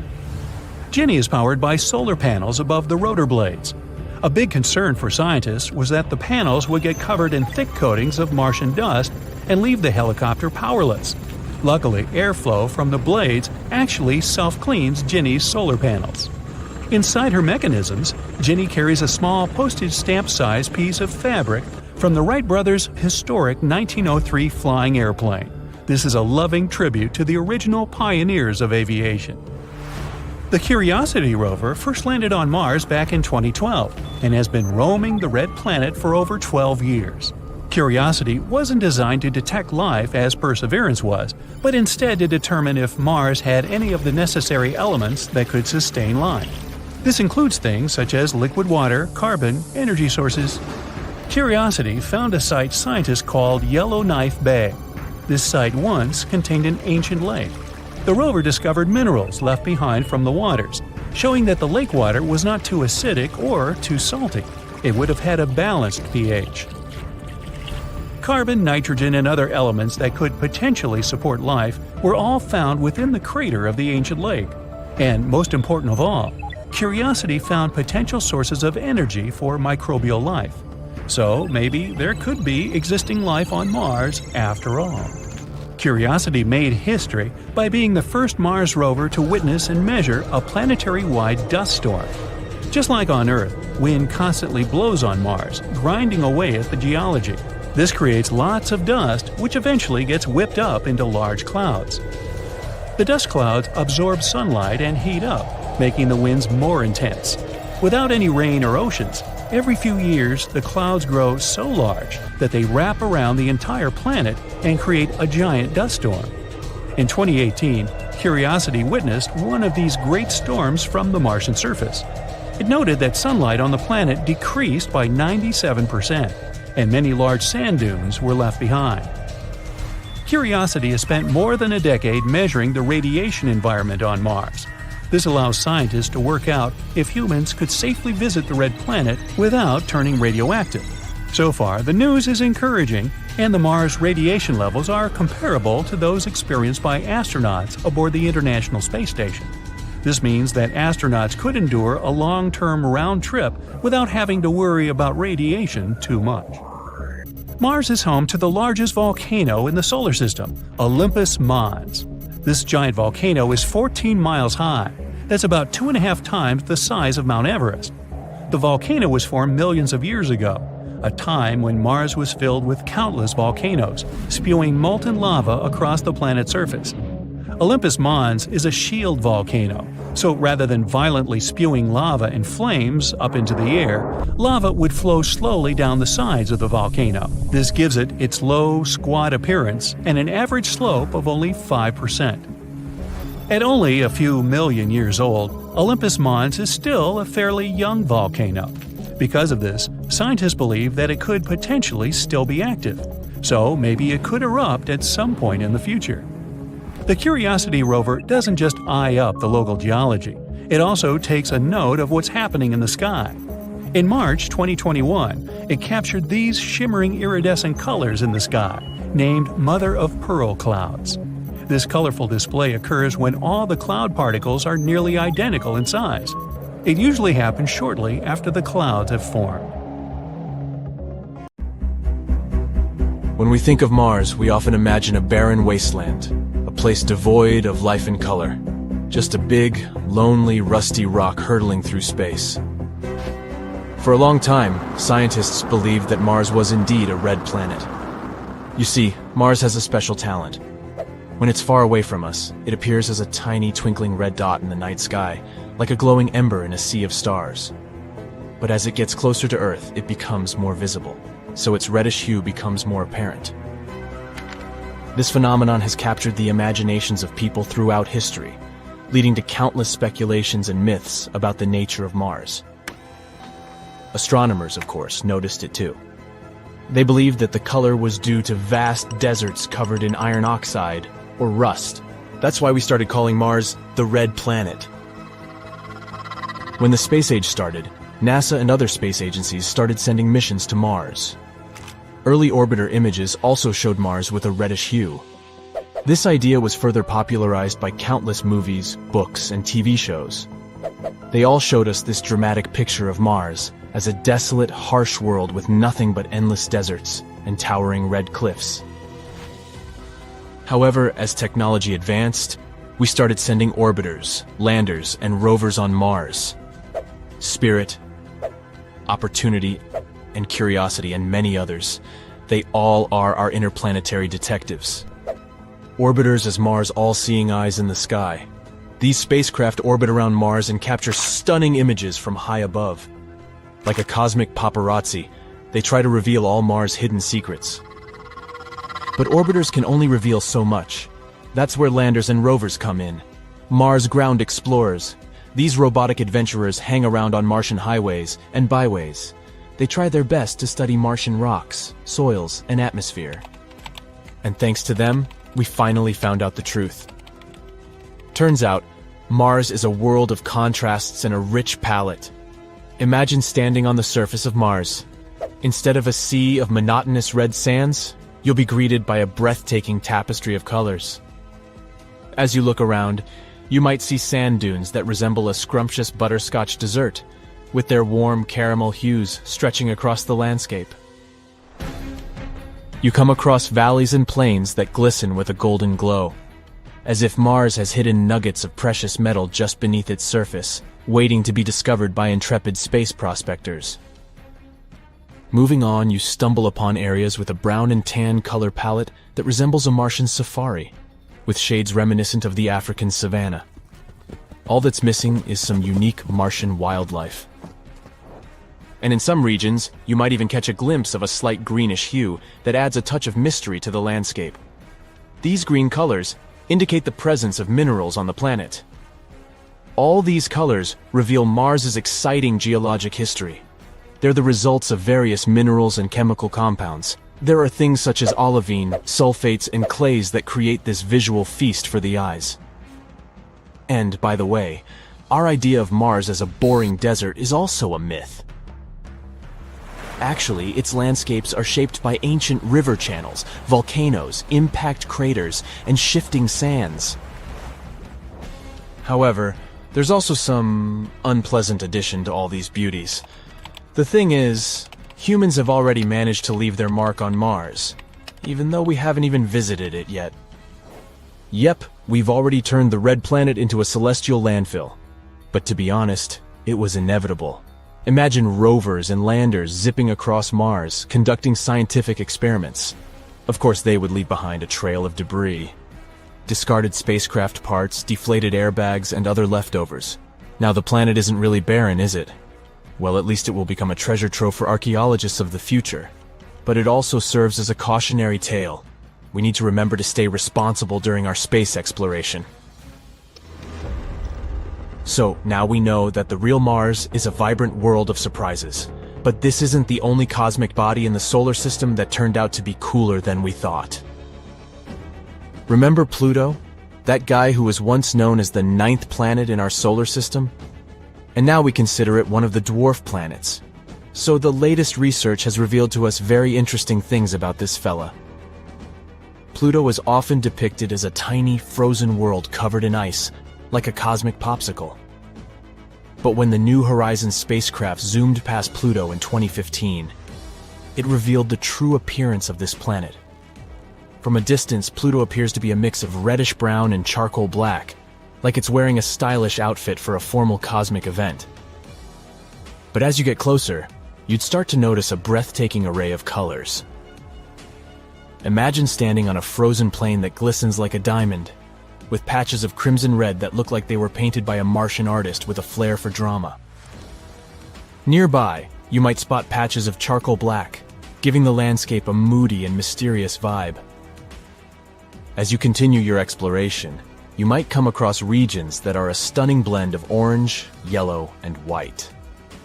And if that wasn't enough, you might also encounter icy mountains that shimmer with a hint of blue, creating an otherworldly glow that would leave you awestruck. Also, it turns out Pluto isn't just a simple frozen ball, but a dynamic world with beautiful mountains. Pluto's tallest mountain is called the Tenzing Montes, and it's about 20,000 feet tall, almost as big as Everest. It's like Pluto wanted to show off and prove it's not just a runt in the planetary neighborhood. The dwarf planet's surface is also dotted with vast icy plains that are as smooth as a skating rink. It's like Pluto is inviting us to strap on our ice skates and glide across its frozen surface. But the real kicker was when New Horizons discovered that Pluto has a heart-shaped region on its surface made of icy plains called Tomball Regio. Who knew this little planetary oddball could have so much love? Or let's take Saturn's moon Titan, for example. What we used to imagine about Titan was just the tip of the iceberg. This guy has also revealed itself to be a celestial wonderland. In the past, we thought Titan might be a barren and desolate moon, perhaps covered in a monotonous layer of rock and ice. But boy, were we wrong. Titan has turned out to be one of the most intriguing and diverse bodies in our solar system. First of all, forget about the dull grays and browns. Titan's surface is actually draped in a thick haze that creates an ethereal orange glow, like a mystical mist that adds an otherworldly touch to the landscape. Titan also has lakes, rivers, and even seas. But hold your horses, we're not talking about water here. This moon is too cold for liquid water to exist in its frigid atmosphere.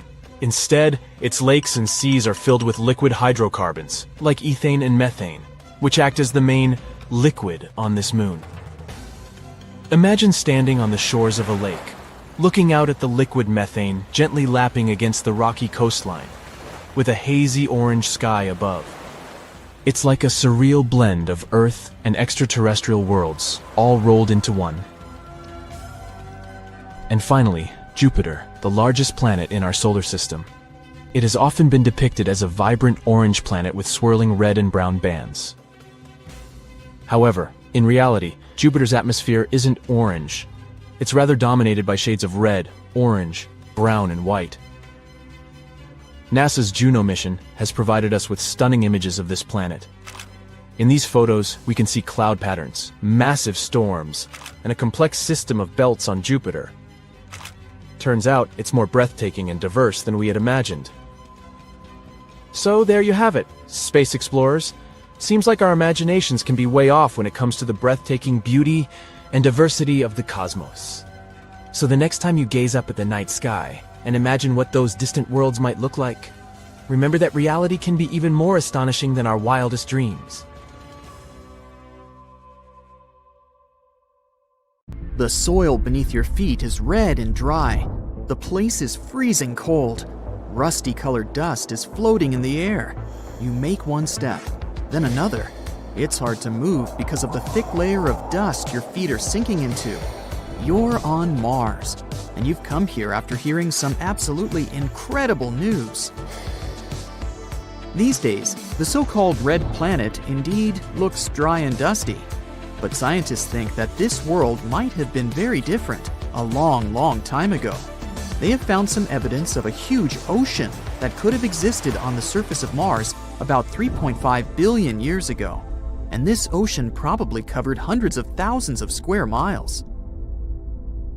It all started with numerous satellite images of the surface of the red planet. They were snapped at different angles. As a result, researchers managed to construct a relief map of the area. They charted out more than 4,000 miles of specific formations that had most likely been carved by rivers. Those formations could also be channels, once carved out on the sea floor. Scientists used the data gathered by the Mars Reconnaissance Orbiter in 2007. They analyzed the thickness of the ridges and their angles and locations. Their main goal was to explore the topographical depression called Aeolus Dorsa. It turned out that all those years ago, this part of the red planet had been undergoing a series of constant changes. They could have been caused by the rapid movement of rocks, pulled around by currents and rivers, as well as noticeable increases in sea level. Researchers also noticed a pretty clear boundary that separated the southern highlands of Mars, elevated and highly cratered, from the smooth lowlands of the planet. It looked very similar to a shoreline left by a ginormous ocean. This all likely means that in ancient times, there indeed was an ocean on the surface of Mars, and a large one at that. What's even more exciting is that the existence of such an ocean might mean the existence of life. This discovery can tell scientists a lot about the ancient climate on the red planet, as well as its evolution. We now know there had to be a period on Mars when the planet was quite warm, and its atmosphere was thick enough to keep so much liquid water. What's even more incredible, the climate in the northern hemisphere of Mars 3 billion years ago could have resembled the one we have on Earth nowadays. But then, where is this ocean now? What happened to it? Perhaps the climate of the red planet was becoming cooler, and the surface of the ocean froze.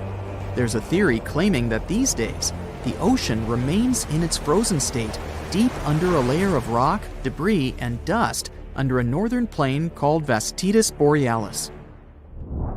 Or the ocean's waters could have been lost to the atmosphere, and eventually space through the process of atmospheric sputtering.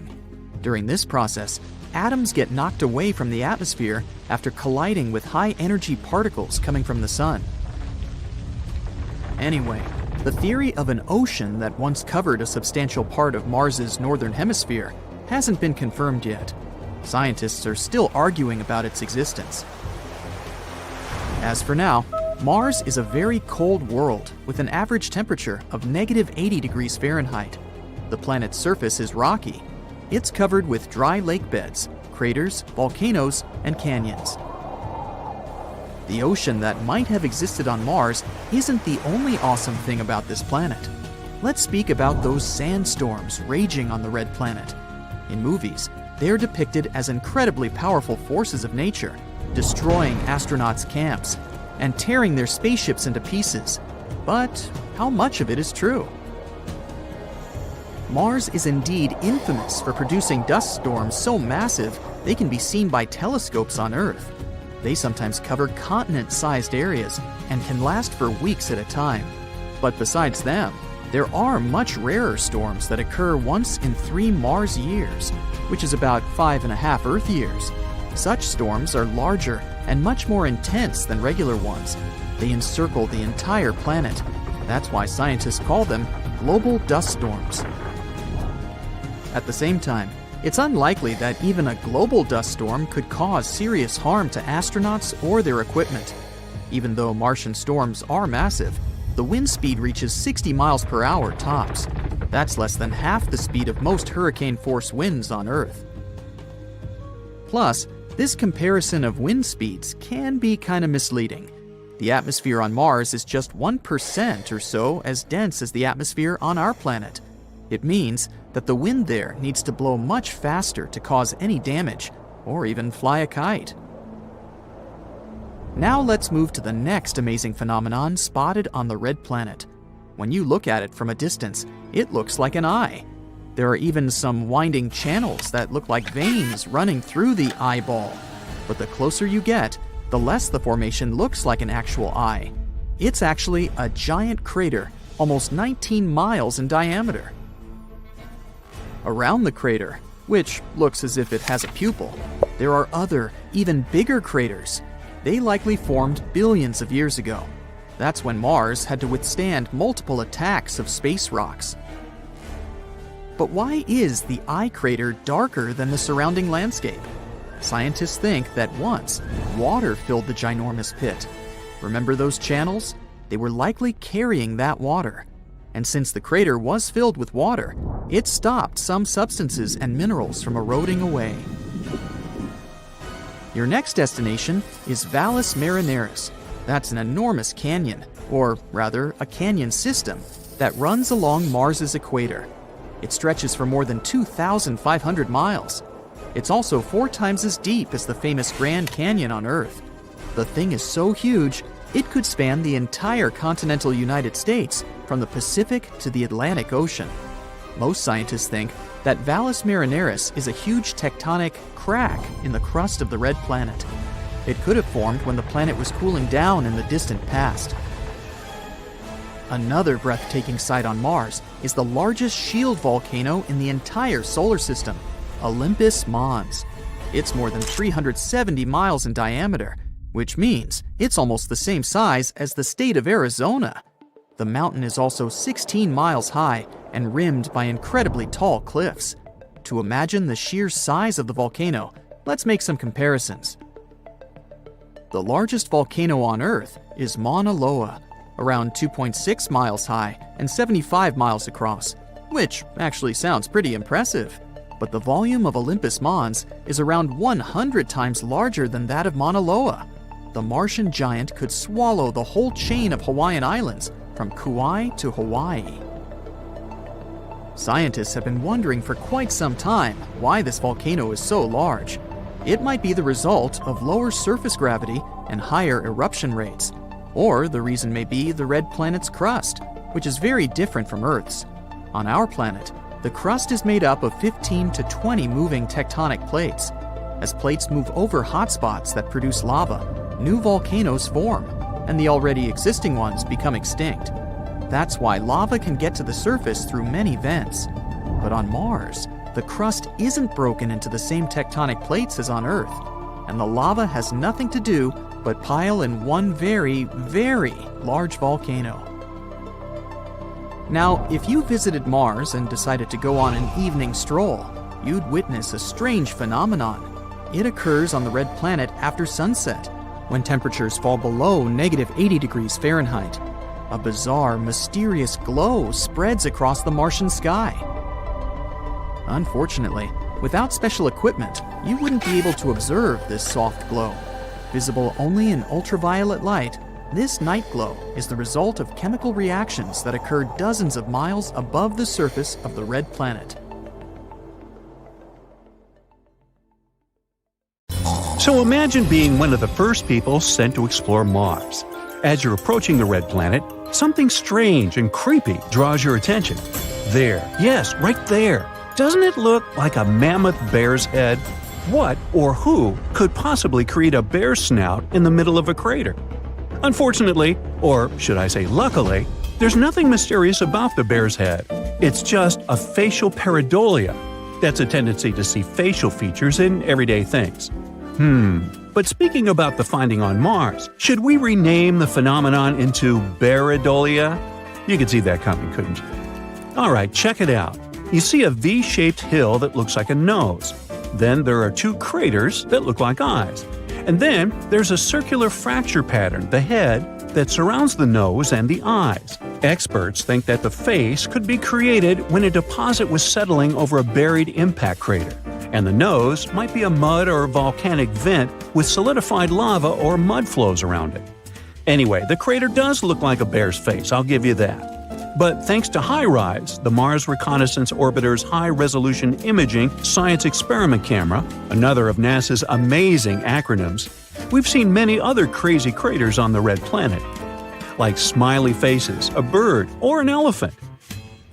First, let's have a look at the famous face of Mars. These images were first taken by the Viking orbiter in 1976. At that time, the resolution was obviously quite poor, plus the lighting was slanted. which produced the result that shocked people in the 1970s, a face carved of rock staring back at Earth. Did it mean there was another civilization on Mars that had created this monument? Nah. Look at the photo of the same spot taken by the current Mars Reconnaissance Orbiter. The resolution is much better, and the face has miraculously turned into an ordinary hill. Or look at this teeny Bigfoot, whose image was captured in 2008. I say teeny because this creature is just a few inches tall, and when the photo was taken, Bigfoot was only several yards away from the camera. And here, one curious soul zoomed in on a small rock and spotted something that resembled a gorilla. That's how some people started to believe there were apes on Mars. Yeah, really. Let me show you some more examples of imaginary creatures and faces on the red planet. Most of them come from a series of images taken by the Themis camera. Currently, it's on board the Mars Odyssey spacecraft, which only needs 2 hours to orbit the red planet, carrying some important scientific instruments. Let me introduce my Happy Martian to you. This 2-mile-wide crater was photographed in 2008. The next crater chain looks like a wasp with its wispy wings of impact debris. The whole feature was probably created by a meteorite that fell at a very low angle and broke into pieces right before the impact. Now, do you see a woolly mammoth or an elephant here? Lava flows in one region on Mars left this image on its reddish soil. The region itself, called Elysium Planitia, is famous for the planet's youngest lava flows. For example, the one that looks like a mammoth most likely formed in the past 100 million years. Just yesterday. Now let's talk about love, or rather its symbol, the heart. Do you like these two hearts on the surface of the red planet? This one is actually a mesa top outlined by frost, and this heart shape is an impact crater.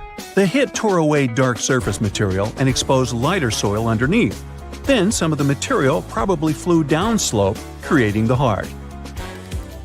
And this dust-covered hummingbird, can you see its long beak and head? Scientists aren't sure how this shape was formed, but they think erosion and wind played a part in its creation. These dark sand dune deposits look like a howling wolf.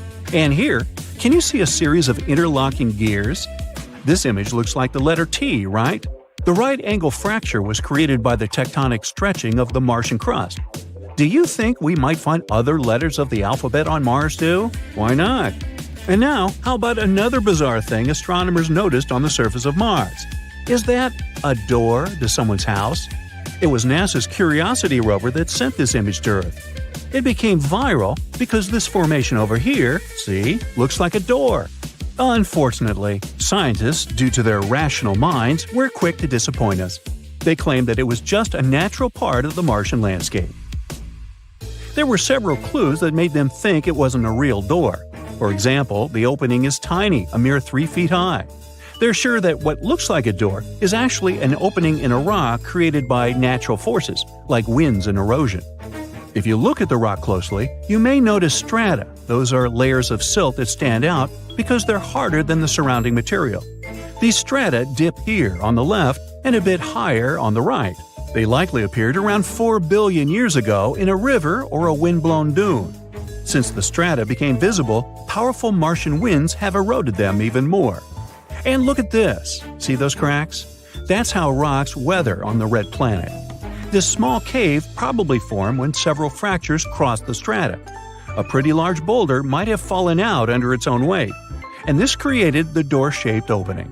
This theory is quite plausible, because even though the gravity on Mars isn't as strong as on Earth, it's still strong enough to do it. Besides, see that rock to the right of the opening? It has a suspiciously smooth vertical edge. It must be the culprit. It probably fell out not so long ago. But it's not only the red planet that can boast of having unusual formations. Let's take this comet, for example. This image was taken by the European spacecraft Rosetta in 2014. Can you see a face on its right-hand side? Or the moon. Here's its famous rabbit. It sits upside down with its ears pointing downward. Some people see a man on the moon. It can either be his face or the entire body. If someone sees the whole human figure, it usually looks like it's carrying sticks. Sometimes it's a toad. To spot it, look at the top left-hand side of our moon. The toad is facing upward, see? Now look at this spinning neutron star. Such a star is a collapsed core of a supergiant star with a total mass of 10 to 25 solar masses.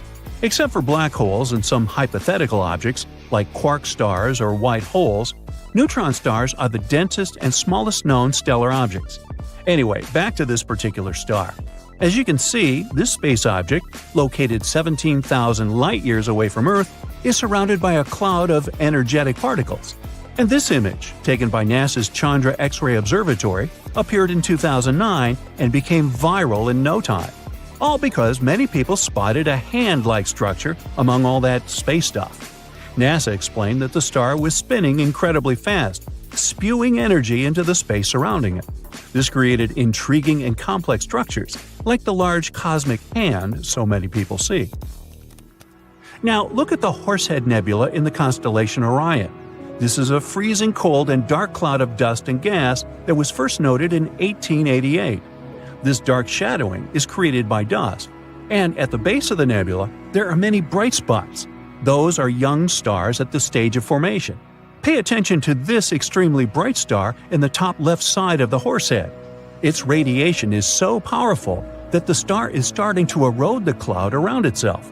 It means that, in millions of years, the nebula might not resemble the head of a horse anymore. Well, I won't be around then. The European Southern Observatory Very Large Telescope has captured an image in which we can see the collision of 3 different galaxies. We can even observe the effect they have on each other. But the coolest thing is that, while colliding, they created a recognizable shape. Because doesn't it look like a giant space hummingbird? It's staring at you, and you're staring at it. A giant eye that seems to be pulling you into an abyss. You're hovering over it in your space copter. But however scared you might be, you still need to do your job. So you send your copter down to the surface of the red planet. Right, that's where you are, on Mars. But first things first, you take a moment to remember everything you know about the 4th planet from the Sun. It's the last of the inner planets. Those are the planets that lie within the asteroid belt. They're also called terrestrial, since they're made up of rocks and metals. The atmosphere of Mars is much thinner than Earth's. It contains 95% carbon dioxide and a mere 1% of oxygen. In other words, don't even think about pulling off your helmet. Anyway, there's no time to waste. You land on the surface of the planet and find yourself in a brownish-red world. That's a good thing you're wearing a spacesuit. This place is freezing cold. The thermometer sewn into the sleeve of your suit shows minus 80 degrees Fahrenheit. Time to take your first step on the Martian surface. The planet looks quite colorful, and the hue of a particular area depends on the minerals that make up the soil. The ground under your feet is covered in fine dust. It looks like rust. The same orange dust is in the air. Good thing you have your own supply of oxygen and don't need to breathe Martian air. The layer of this dust covering the surface of Mars can be from 6 to 40 feet thick. You hope you'll avoid getting swallowed by some Martian quicksand. You start walking, feeling very light. Mars is just 15% of our planet's volume and a mere 11% of Earth's mass. It means that gravity here is much weaker. Its pull is 38% as strong as the pull of gravity on the surface of Earth. You jump up and down and then try to run several hundred feet. Ha! You haven't even broken a sweat. What makes it harder for you to explore the place on foot is that the planet's surface is rocky, covered with craters and volcanoes, old dry lake beds, and canyons. You see something huge towering on the horizon, but you try to suppress your curiosity. You'll have enough time to figure out what it is later. Suddenly, a massive cloud appears in the distance. It looks as if a huge herd of horses is approaching you. In reality, you better get back into your copter and fly away as fast as you can. That's one of Mars's infamous dust storms. They mostly occur during the summer in the southern hemisphere of the red planet. They can sometimes cover the entire planet, and you see the largest ones from Earth. You hop into your copter and set a course for the eye that scared you so much. Winding channels that look like veins run through the eyeball. But the closer you get, the less it looks like an actual eye. Soon you realize it's a crater. It's giant, almost 19 miles across. Around the crater, which looks as if it has a pupil, there are other even bigger craters. They likely formed billions of years ago. That's when Mars had to withstand multiple attacks of space rocks. But why is the eye crater darker than the surrounding landscape? Scientists think that once there was Martian water in the enormous pit. Remember those channels? They were likely carrying that water. And since the crater was filled with water, it stopped some substances and minerals from eroding away. Now, remember that towering something on the horizon? It's time to go and explore it. When you come close, you realize it's the largest shield volcano in the entire solar system, Olympus Mons. It's more than 370 miles in diameter, which is almost the same size as the state of Arizona. You tilt your head. Wow! The mountain is 16 miles high. It's also rimmed by 4-mile-high cliffs. To picture the sheer size of the volcano, let's make some comparisons. The largest volcano on Earth is Mauna Loa, towering around 2.5 miles above sea level and stretching 75 miles across. Sounds impressive. But the volume of Olympus Mons is around 100 times larger than that of Mauna Loa. The Martian giant could swallow the whole chain of Hawaiian Islands from Kauai to Hawaii. But why is this volcano so large? It might be the result of lower surface gravity and higher eruption rates. Or the reason might be the red planet's crust, which is very different from Earth's. It's static. You see, on our planet, the crust is made of 15 to 20 moving tectonic plates. As plates move over hotspots producing lava, new volcanoes form, and the already existing ones become extinct. That's why lava can get to the surface through many vents. But on Mars, the crust isn't broken into the same tectonic plates as on Earth, and the lava has nothing to do but pile in one very, very large volcano. So, how about getting closer to the enormous mountain? But once you step out of your copter on Martian soil, the ground under your feet starts shaking. Well, that's a Marsquake. But how can it happen if Mars doesn't have any actively shifting tectonic plates? Specialists from NASA are sure Marsquakes occur when energy inside the planet gets suddenly released. It leads to rock fractures and cracks in the planet's crust. Another powerful jolt, and one of such cracks opens right next to you. You fall to the ground, afraid to move, but soon everything calms down. You wait for a couple of minutes, just to be sure, and get up. Oh look! Here's a perfect opportunity to explore the insides of the red planet. The crack is large enough to send a special research robot. The planet's crust is thin and consists of volcanic basalt rock. The mantle that surrounds the core of the planet is made up of thick silicates, oxygen, and some minerals. You can probably compare it with soft, rocky toothpaste. Mars's mantle is also much thinner than Earth's. It's just 800 to 1100 miles thick. As for the planet's core, it's made mostly of iron, nickel, and sulfur and is between 900 and 1200 miles wide. This core doesn't move. That's why Mars doesn't have a planet-wide magnetic field. Unfortunately, your drone is now lost in the depths of the red planet. You leave it there and continue your exploration. Your next destination is Valles Marineris. It sounds more like an Italian red sauce, but it's actually an enormous canyon, or rather a canyon system, that runs along Mars's equator. It's as awe-inspiring as Olympus Mons, more than 2,600 miles long and over 4 miles deep. The thing is so huge, it could span the entire continental United States from the Pacific to the Atlantic Ocean. Now let's make another comparison. One of the most famous canyons on Earth is the Grand Canyon in Arizona, but it's 10 times shorter and around 4 times less deep than this canyon on Mars. Some scientists think that Valles Marineris is the edge of an enormous tectonic plate. It moves so slowly that almost nothing has happened in that region over millions of years, and the movement of this plate probably began 3.5 billion years ago. Anyway, the only thing left on your today's to-do list is to visit Mars's moons. They're among the tiniest in the solar system. Phobos is the largest of the two. It orbits a mere 3,700 miles above the surface of Mars. There's no other known moon that travels closer to its mother planet. It whips around the red planet 3 times a day, while the second moon, Deimos, needs 30 hours to complete one orbit. Phobos is getting closer and closer to Mars, about 6 feet each 100 years. Within the next 50 million years, it'll either crash into the planet or break apart and form a ring. Happy but tired, you return to your spaceship. Tomorrow, you'll continue exploring the magnificent red planet, and who knows what discoveries are awaiting you. Have we found another civilization? Is that a door to someone's home on another planet? Can we peek through the windows? After all, it was NASA's Curiosity rover that sent this image to Earth, and right now, this rover is exploring the surface of Mars. Unfortunately, astronomers were fast to disappoint us.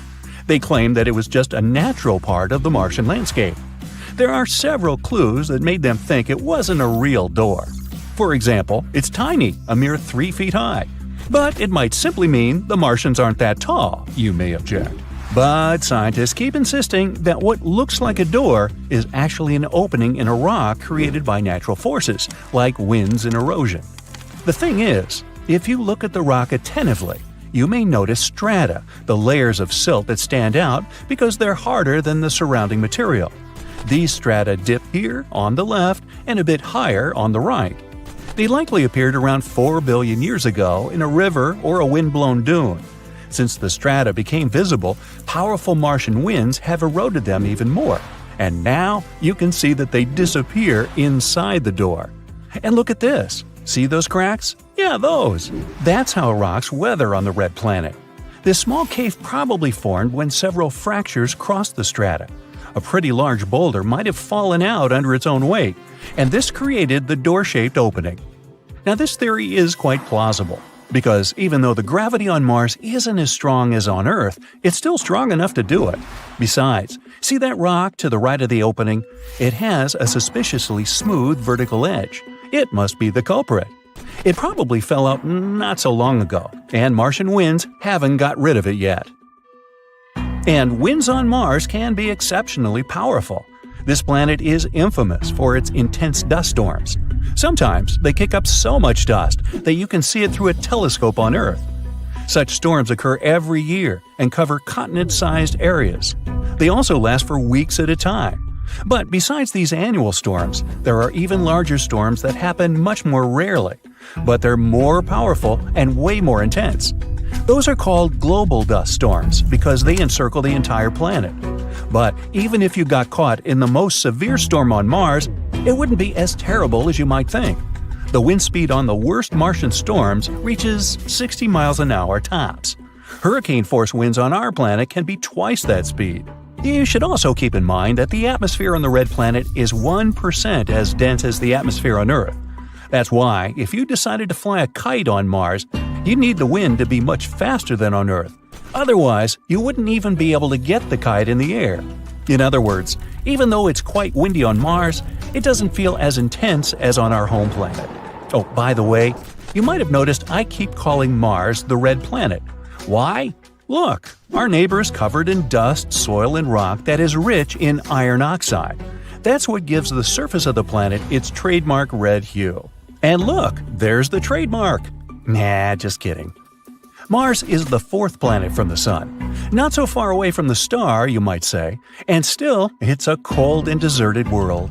The average temperature on its surface is minus 81 degrees Fahrenheit. But if you ever visit one of its poles during the wintertime, bring a lot of warm clothing, because the temperatures are likely to drop to minus 220 degrees there. In the summer, though, you might feel very comfortable in some regions. There, the temperatures can rise to 70 degrees, not very different from what we're used to. Mars is one of the most explored space bodies in the solar system. At the moment, NASA has 2 rovers roaming the red landscapes, Curiosity and Perseverance. There's also one lander called InSight and helicopter Ingenuity, nicknamed Ginny. Perseverance is the most advanced and largest rover ever sent to another world. The journey to the red planet took 203 days, and Ginny traveled to Mars attached to the belly of Perseverance. Sounds cozy. And now, I'm going to tell you something really curious. Let's say you're a Babylonian who lived around 5,000 years ago. Babylonia was an empire in ancient Mesopotamia. Just think back to 6th grade. Anyway, your neighbor comes up to you and says, "What day is it today?" And what do you answer? "It's Mars Day." Wait, what? When the ancient Babylonians created the week, they decided to divide it into 7 parts. Each day got named after some space body, like the Moon, the Sun, Venus, and so on. Mars Day was on Tuesday. The Babylonians believed that each of these space objects influenced their lives on the day named after it. And since Mars was red in color, they associated it with aggression. That's why on Tuesdays they had special ceremonies to avoid the influence of the unfriendly planet. Indeed, Mars might seem unfriendly to a tired traveler. Its atmosphere is very thin. Its volume is a near 1% of the atmosphere on Earth. In other words, there's 99% less air to breathe on the red planet. Mars's atmosphere is mostly made up of carbon dioxide. At such high concentrations, it's toxic for us humans. And if you were looking for some oxygen to breathe on Mars, you'd come away empty-handed. There's only 0.1% of oxygen in the air on the red planet. That's definitely not enough for you to survive there. At the moment, Mars has 2 moons, Deimos and Phobos. Astronomers think they may be asteroids once caught in the gravitational field of the planet. The moons are shaped like potatoes. That's because their mass is too little for gravity to give them a spherical form. Potatoes, eh? Maybe they should be renamed mashed and au gratin. One day, Mars will get a ring of its own. It might happen in the next 20 to 40 million years. Will Brightside be there? Stay tuned. Mars's gravitational forces will tear apart the planet's largest moon, Phobos. Hey, it really will get mashed. Some chunks of the former moon will crash into Mars, and others will break apart and create the ring around the planet. This ring might exist for at least 100 million years. The surface of Mars is cut by a huge canyon system known as Valles Marineris. Sounds like a pasta sauce. If it were on Earth, it'd stretch all the way from New York to California, over 3,000 miles. At its widest part, the largest canyon on Mars is 200 miles, and it reaches 4 miles at its deepest point. If you still have difficulties imagining the sheer size of this natural phenomenon, here you go. Valles Marineris is 10 times the size of the Grand Canyon on Earth. Now, since we're on the subject of gigantic things, let's talk about Olympus Mons. This is the largest volcano in the solar system, and it's on Mars too. It's 3 times as tall as Mount Everest on our planet, and that's the tallest mountain above sea level. And the base of Olympus Mons is as large as the state of New Mexico. Now, scientists think there could have been water on Mars in the past. What made them think so? They found lots of ancient river valley networks and lake beds on the surface of the red planet. Plus, on Mars, there are minerals and rocks that could only form in liquid water. Mars might even have experienced terrible floods 3.5 billion years ago. These days, there's still some water on the red planet, but Mars's atmosphere is too thin for this water to stay in its liquid form on the surface. Now, it only exists in the form of water ice. You can find it just under the surface of the planet in its polar regions. The only place where this water is visible is at the North Polar Ice Cap. Also, sometimes, salty water flows down crater walls and hillsides, and there are tiny quantities of water in the planet's atmosphere, but it only exists as vapor. So, as a vacation spot, I think I'll pass. In a star system far, far away, to be more precise, 2,600 light-years away, there's an exoplanet called Kepler 1658b. It's a gas giant that resembles our Jupiter. But what differentiates it from Jupiter is that this poor planet is doomed. It's spiraling toward its parent star, which will eventually end in a fiery collision. But the most interesting thing? Astronomers would have remained totally ignorant of this fact, if not for a tiny clue. It was a really minuscule change in the planet's orbit. It wouldn't have been noticed if astronomers hadn't compared more than a decade of data received by different telescopes. More precisely, scientists have been watching the exo-Jupiter pass between our planet and its parent star once every 2 weeks for the last 13 years. And they've noticed that the orbit of the planet is getting smaller and smaller. Every year, Kepler 1658b needs 131 milliseconds less to complete a lap around its star. If this tendency continues, the planet is bound to collide with its star in 2.5 million years. Even before this discovery, computer models predicted that some planets could meet their end by crashing into their stars. But this is the first time when astronomers have some real proof of such an outcome by measuring almost imperceptible changes in a planet's orbit. They now know for sure what happens when a planet is going to crash into its star, even though we probably won't be around to witness it. But let me tell you a bit more about the doomed planet. It was discovered by NASA's now retired Kepler Space Telescope. It was launched in 2009, and its mission was to find planets orbiting other stars, aka exoplanets. And the very first exoplanet the telescope spotted was the very gas giant we've been talking about. But it took astronomers about a decade to confirm that this space object was indeed an exoplanet. This world is like a denser version of Jupiter. I mean, take 6 Jupiters worth of material, roll it into a ball about 1.1 times as wide, and voila!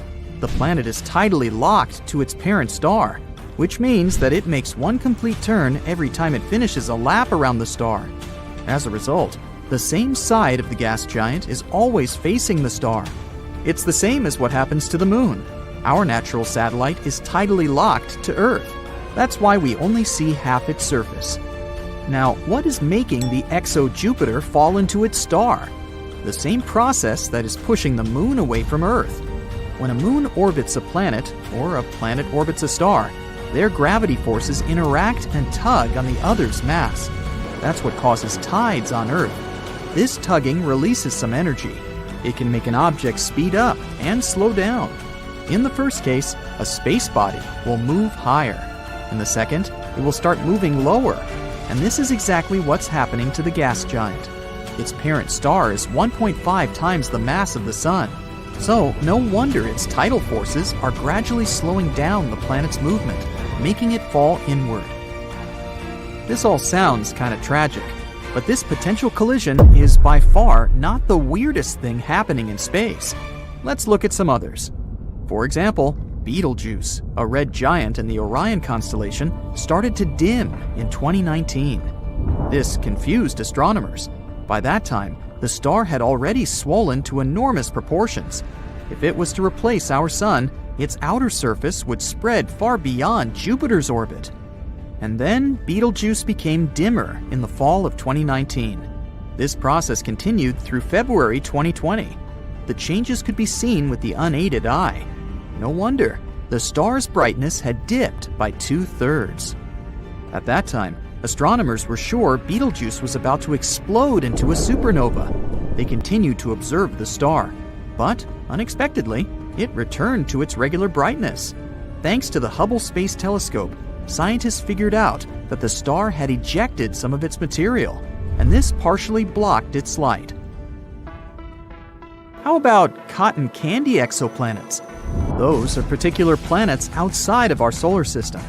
Also called super puffs, they have the lowest density ever discovered. This gives them an airy, fluffy appearance. But despite looking like the most popular amusement park treat, such planets are enormous. Come to think of it, scientists often discover strange things in space. Some of them look like blurry blobs. But there's one type of these blobs that doesn't look like any other known space body. The odd radio circles are only visible in radio telescopes. They might be the remains of supernovae, but some astronomers go as far as to claim that they might be the throats of wormholes. Those are hypothetical tunnels between two very distant points in space. The Juno mission noticed something weird in the upper atmosphere of Jupiter. The unusual phenomenon was blue sprites and elves twirling above the planet's surface. These are two kinds of bright flashes of light that appear for short periods of time, mere milliseconds. They extend up and down toward the surface of the planet. On Earth, such flashes usually happen at the height of 60 miles above massive thunderstorms. Rogue planets don't orbit their stars, maybe because they don't have any. These free-floating space bodies travel across the universe and can end up literally anywhere. They're also pretty hard to find. Rogue planets produce only weak emissions, but not so long ago, astronomers spotted the smallest rogue planet in the Milky Way. It's smaller than Earth, but a bit bigger than Mars. Fast radio bursts are blindingly bright bursts of radio waves. They pack as much energy as our Sun produces in days, but last mere milliseconds. Most of these fast radio bursts come from far, far beyond the Milky Way. But recently, astronomers have detected some originating in our home galaxy, and their source is a magnetar just 30,000 light-years away from our planet. If it does exist, nuclear pasta is the strongest material in the entire universe. Formed from the leftovers of extinguished stars, this substance gets squeezed into spaghetti-like tangles of material. It can break, but only if you apply 10 billion times the pressure needed to shatter steel. Not so long ago, scientists discovered that one of the most massive stars in the neighborhood had just disappeared. It was a star 75 million light-years away from Earth. Normally, it'd be too far away for astronomers to clearly see individual stars, but only unless they're huge. And the star we're talking about was enormous. It was shining 2.5 million times brighter than the sun. For the last time, astronomers saw the star in 2011. They decided to examine it more closely several years later, but it was already too late. The star had vanished. Such massive stars usually go out in extremely bright supernovae, but astronomers noticed nothing like that in this case. There's a theory that the star collapsed into a black hole without triggering a supernova first. It does occur among stars approaching the end of their lives, but very, very rarely. There are black holes, and there might be mini black holes, even though their existence hasn't been proven yet. Unlike their massive siblings, hypothetical mini black holes could be really tiny, not bigger than an atom. Their mass can vary, but just one minuscule thing might have the mass of 1,000 sedans.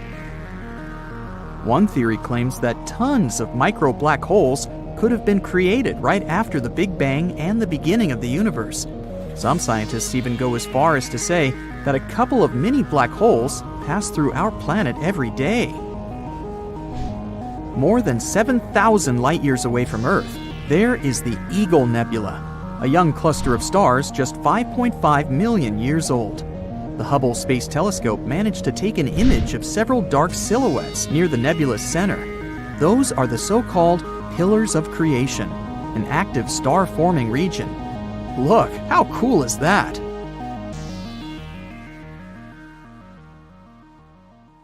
So, we might be getting closer to finding a massive icy planet beyond Neptune's orbit. Sorry Pluto, still not you. Recently, some universe mapping using data from a telescope in Hawaii eliminated about 78% of the possible locations for this mysterious Waldo from space.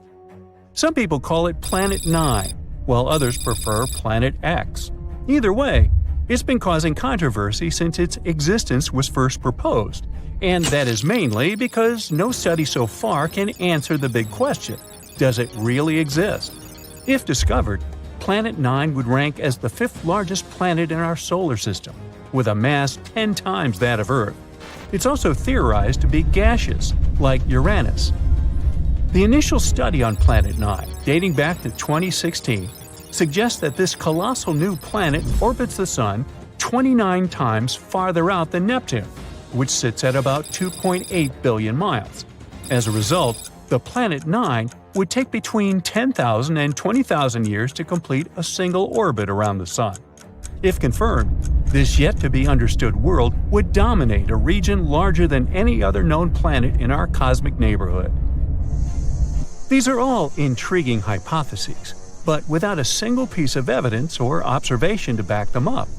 Before dismissing this as a wild guess, it is important to note that these researchers relied on complex mathematical modeling and computer simulations to speculate about the planet's characteristics, because that's what they do.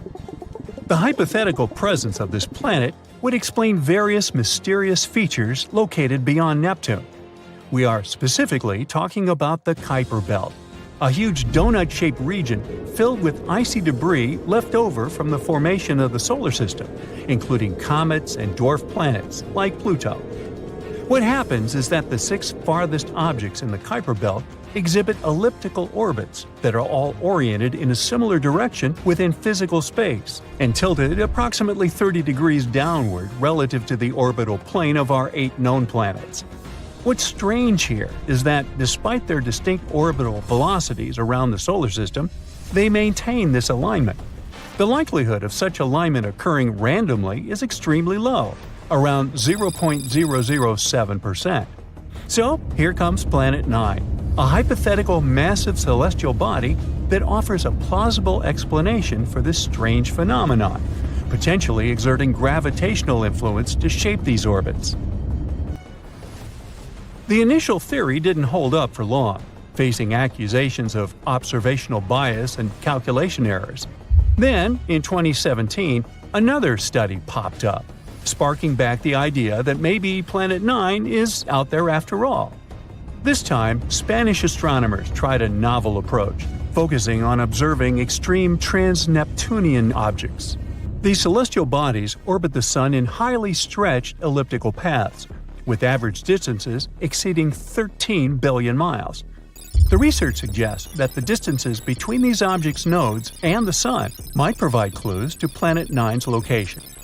You see, these nodes are the points where a celestial body's orbit intersects the solar system's plane. When these objects reach these points, they're more likely to interact with other solar system bodies, potentially causing significant changes in their orbits or even collisions. So, if the trajectory of these extreme trans-Neptunian objects remains stable, everything's fine. But if it's not, well, that's a sign that something else, something big, is messing with their path. And that's exactly what the research found.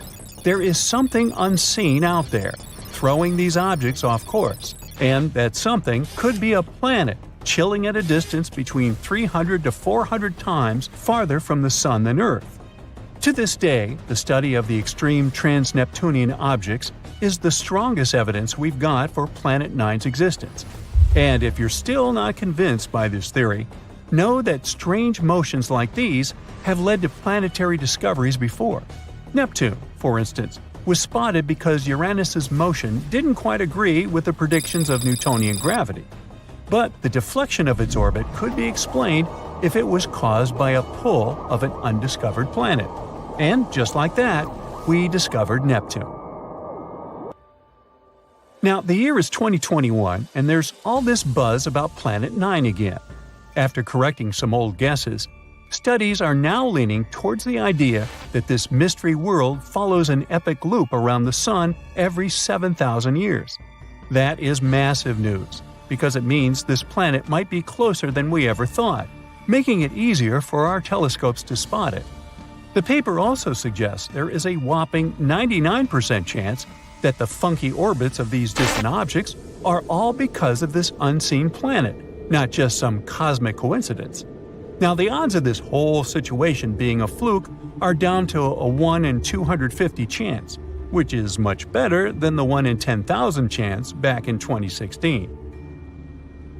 All these optimistic numbers have brought us to where we are today, keeping our hopes and working on better equipment to continue the mission of spotting Planet 9. As mentioned earlier, researchers in Hawaii created some kind of treasure map utilizing the Panoramic Survey Telescope and Rapid Response System to eliminate 78% of its locations. This is great news, considering how challenging it is to find a planet-sized needle in a cosmic haystack. But unfortunately, Planet 9's presence remains a ghost in the dark outer reaches of our solar system. Enthusiasts are still convinced of its existence and believe it is only a matter of time before we celebrate the discovery of Earth's new cosmic cousin.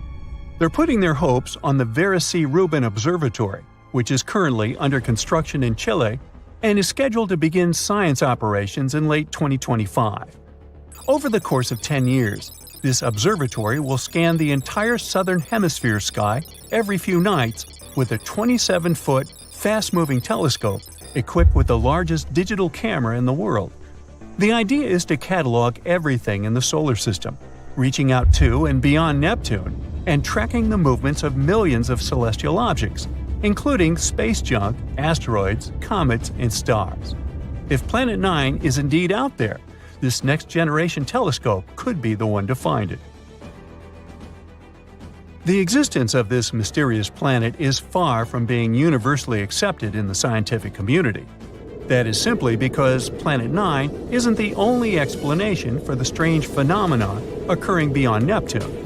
One theory suggests that a group of distant objects, such as dwarf planets, comets, and moons, might be collectively influencing the orbits of the extreme trans-Neptunian objects. Others believe that a black hole is behind all this. These compressed masses are some of the densest objects in the universe, potentially capable of affecting the orbits of other masses, like how this supposed ghost Planet 9 is believed to be doing. Another bold perspective suggests that our current understanding of the laws of gravity is flawed, actually incomplete. This theory, known as modified Newtonian dynamics, proposes that these distant icy objects exhibit strange behavior not due to influence from another planet, but rather because the immense gravitational field of the Milky Way is influencing them. However, even supporters of this theory acknowledge that it is too early to draw firm conclusions, and much more extensive research is still required. While we continue our relentless hunt for Planet 9, some astronomers have taken it a step further, suggesting the existence of a hypothetical Planet 10. This world has a mass and size like that of Mars or Earth and is located on the edges of the Kuiper Belt. But the thing is, if this alleged Planet 10 is indeed as small as scientists believe, it might not have enough gravity to clear its orbit of debris. And that is pretty similar to what happens with Pluto, being one of the reasons why it got into trouble back in 2006. So yeah, it's better not to get too excited. This supposed Planet 10 might end up classified as another dwarf planet. Dust storms on Mars can really go crazy. They hurtle through the red planet's southern hemisphere, especially during the summer. These storms can grow and encompass large areas of the planet, as happened in January 2022. Then, a dust storm covered almost twice the area of the United States.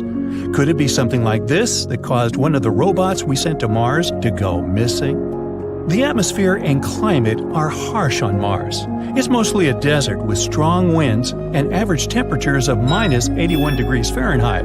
It drops down to minus 220 at the poles during the winter. A lander needs to be specifically equipped and very sturdy to withstand such conditions. But researchers thought the Beagle 2 could handle the difficult trip to the red planet. June 3, 2003. A team of researchers got one of their pioneering robots they were about to send to space ready. It was a small and compact lander called the Beagle 2. Its mission was to touch down on Mars and search for what the world has been actively looking for decades now: life on the red planet. Now, the touchdown was due on December 25th, but the signal never came. The team tried to contact the spaceship, but at one point, they had to accept they wouldn't be able to reach it. Some thought the landing was too difficult and complex after all, so the lander crashed. But they couldn't find any technical errors. Others had a theory that the lander may have become entangled in its own parachute and fell down to the surface of Mars. Either way, the Beagle 2 was considered missing, until 2015, when NASA took pictures of what could be the remains of the lost lander. They weren't just smashed debris, the components actually looked to be intact. The lander's remains were lying with its solar panels partially deployed around 3 miles away from the site where it was supposed to land. Apparently, the Beagle 2 managed to land successfully, but its radio antenna got blocked. That's why researchers couldn't control it from Earth or communicate with it. But no one knows exactly why it happened. Have you heard of a face on Mars? In the 1970s, one of NASA's spaceships took the iconic images of the Martian surface that showed a face-like formation, as you can see in the upper part of the picture. If you have a rich imagination, you can easily see a nose, 2 eyes, a mouth, and an unusual hairdo. Some even thought it was a monument built on the red planet by another civilization. How about some other unusual things people have found on Mars, like Happy Face Crater? You can easily see why it has this nickname. Or rocks in different shapes, a pancake, Brachiosaurus, or a fish. Mars also has a waffle-shaped island on its surface. It's a 1.2-mile wide feature you can see in the area of lava flows. It might be the result of lava pushing this formation from below.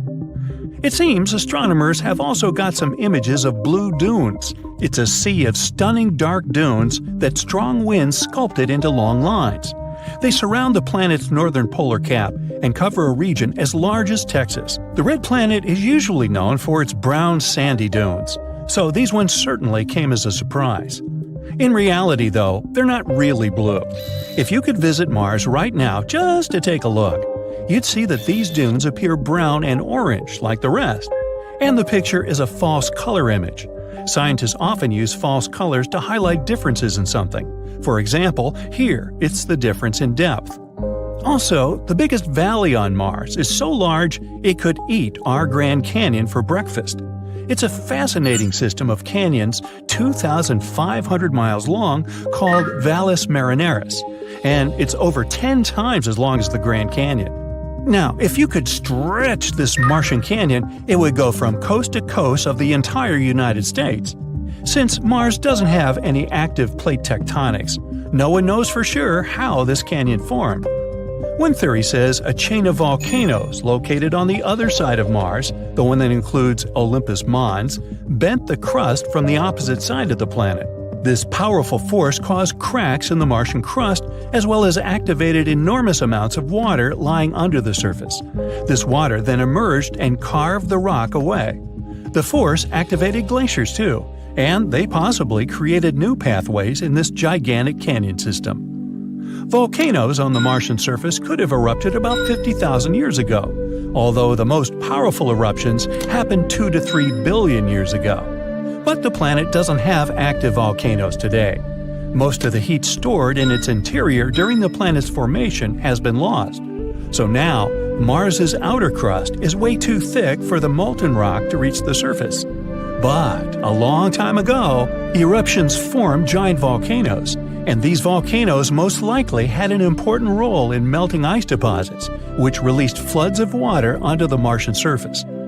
Now, Mars has a thin atmosphere with a volume of gas, mostly carbon dioxide, less than 1% of Earth's. But 4 billion years ago, it was way warmer and wetter than now. Its atmosphere must have been thicker back then, too. That's why it could create a powerful greenhouse effect and trap sunlight. Mars also has a powerful magnetic field. Similar to Earth's, it formed because of the currents of molten metals in the planet's core. But unlike our home planet, Mars lost its magnetic field after its core had cooled down. And without it, the planet didn't have any protection from the solar wind, which is a stream of charged particles flowing from the sun. The solar wind pulled away most of Mars's atmosphere in just a couple of 100 million years, give or take. This is what makes those powerful Martian dust storms even more intense.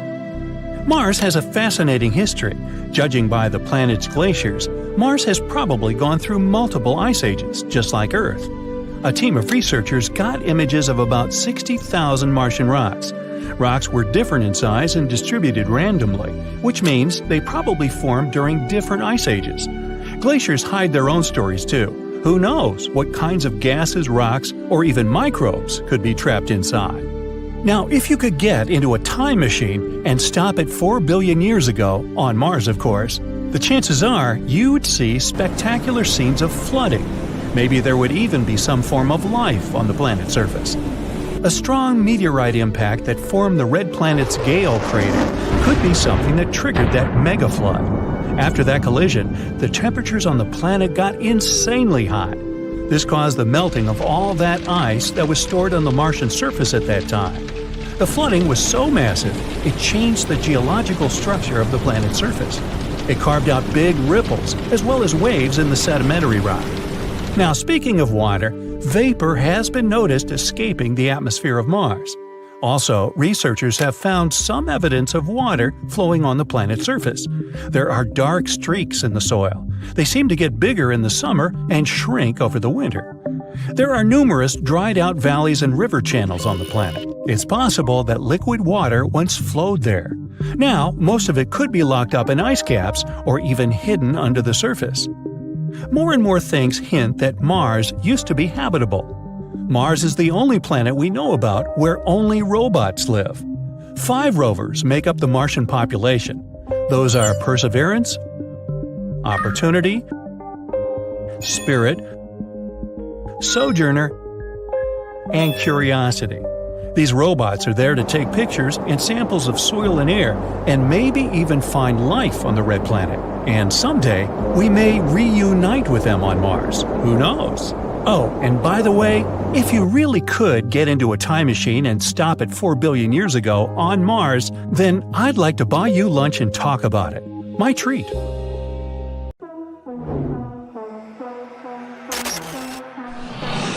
Take that giant space knife. Yes, you. It's time to visit the sun and check what's inside. First, you're slicing through the corona, aka the sun's wild hair. It's the sun's super thin atmosphere, but don't let it trick you. It's blazing at 3.5 million degrees Fahrenheit. While cutting through it, you see plasma threads whipping around like solar spaghetti. You reach the photosphere, the sun's skin. It's only about 300 miles thick, but it's super bright and sizzling at 10,000 degrees Fahrenheit. Looks like it's covered in little fiery waffles. They're called granules, and they're each about 600 miles wide. Then comes the convective zone, where hot plasma is floating up in bubbly chunks. Next, the radiative zone. This part's like molasses made of light. It takes 170,000 years for energy to crawl through here. Finally, you start cutting into the core, and boom! Instant heat wave. It's like the sun's pressure cooker. Gravity's smashing hydrogen atoms together to make helium, and it's cooking at 27 million degrees Fahrenheit. Now, you're gonna need a smaller knife, since the next candidate, Mercury, is the smallest of the inner planets, only about 3,000 miles wide. When you cut through its thin atmosphere, you see little hydrogen and helium atoms escaping inside tiny invisible balloons popping away into space. Next, the crust. Together with mantle, it's only about 250 miles thick. As our giant knife passes through, you see hard rock flakes falling off, cracking under the pressure. Mercury has a gooey outer metal core. Slice carefully, or you'll spill some liquid metal lava. Finally, you hit the inner core. Mercury has a massive metal heart. Around 85% of the whole planet is just iron and metal. It's basically a giant metal meatball. Cut through it and watch molten iron juice oozing out like spicy hot sauce. You're now approaching Venus, the hottest planet out there. We're talking about average temps of 870 degrees Fahrenheit, hot enough to melt lead. You slice through the atmosphere and it's crazy. Thick clouds of sulfuric acid swirling everywhere, and it's mostly carbon dioxide. Like a bad greenhouse on steroids. Pressure there is insane, like being 3,000 feet underwater on Earth. Thick yellowish clouds are puffing around the blade, sizzling like acid rain. Then comes the crust. A thin shell of mostly basalt, just 6 to 18 miles thick. It's like cutting through a crispy rock pizza crust, thin but tough. Cut deeper and you're in the molten rock mantle, about 1,800 miles thick. You can see the rocky magma wiggle and ooze. Finally, you hit the metal core, about 1,900 miles wide. That's like slicing a chunk almost the distance from Chicago to LA. There's a giant iron ball inside, all molten and heavy. Alright, time to cut through Earth. Now you might need a whole chainsaw to deal with this rocky planet. First, your chainsaw bites into the crust. It's thin, only about 1% of Earth's volume.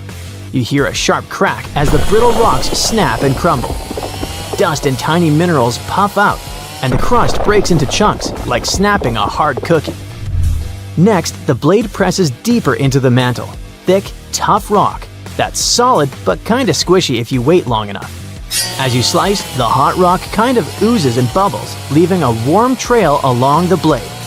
Keep going, and you hit the outer core, a huge sea of molten metal. Suddenly, the knife slides through thick, glowing liquid iron and nickel, like cutting through a giant cosmic lava lamp.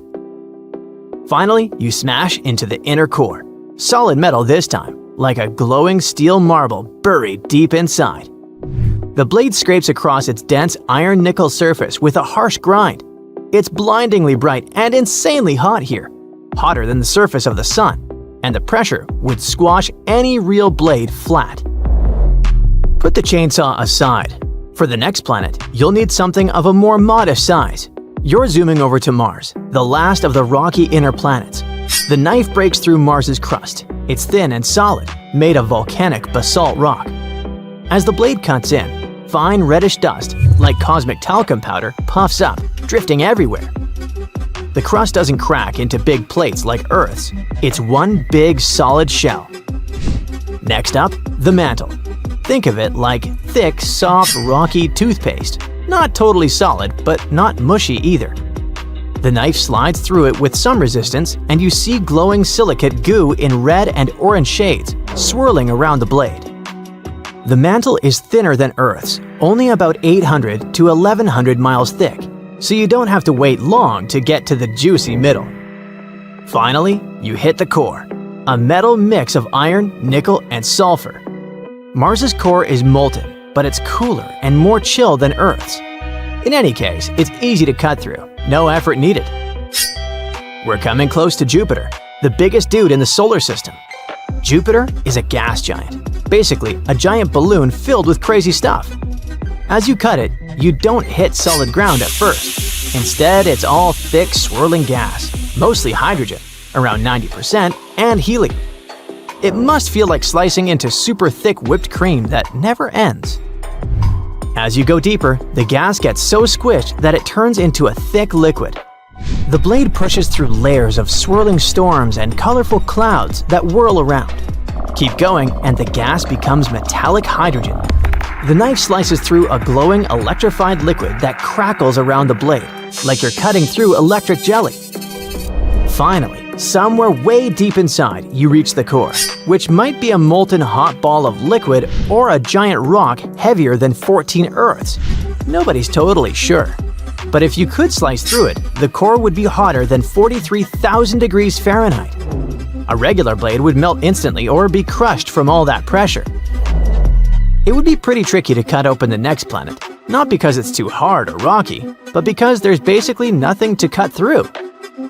In Saturn's outer layer, your knife hits thick, swirling gases, mostly hydrogen and helium, but with some funky extras like methane, ammonia, and water vapor. As you cut, a smoggy orange haze puffs out. That's all the sulfur giving Saturn its groovy look. The atmosphere and surface blend together. No hard ground here. As the blade digs deeper, the gas gets squeezed tighter and tighter. Hydrogen starts turning into thick liquid, and your knife leaves trails through this gooey, glowing layer. Keep going down, and suddenly, the liquid gas turns into metallic hydrogen, shiny and electric, crackling around your blade like a sci-fi lightsaber. Deep inside, you might hit a rocky core, but no guarantees. It might even be liquid rock, glowing and swirling beneath all that gas. Next, we're gonna split open an ice giant, Uranus. Its atmosphere has enough methane to give the planet that cool blue-green glow. As your blade moves, a faint icy mist sprays off. It's like slicing through a cold, foggy cloud. Next, you slice into the ice mantle, which makes up about 80% of the planet. But don't think frozen popsicles. This is a thick, hot, gooey soup of water, ammonia, and methane ice. The blade pushes through this dense, slushy ocean with little bubbles and steam escaping as you go. Then, bam! Blade hits the rocky core, small and dense, half as heavy as Earth. It's cooler than most cores, about 9,000 degrees Fahrenheit, which is still crazy hot. The blade scrapes over solid rock with sparks flying off like cutting metal in a cold workshop. Neptune's also crazy cold, but cutting it feels different. When cut, it whips clouds of frozen methane, flying past at 1,200 miles per hour. It feels like slicing through a freezing, super windy blizzard. Next, you plunge into the mantle, a thick, boiling hot soup of liquid water, methane, and ammonia. The knife pushes through this dense stew with bubbles popping and steam hissing. Temperatures here range from 3,000 to 8,500 degrees Fahrenheit. Even deeper, the blade hits Neptune's solid core, mostly iron, metals, and silicates. The blade scrapes along this tough metal center, sparks flying like you're welding the heart of the planet. Now, comment below. Which planet was the most satisfying to cut through?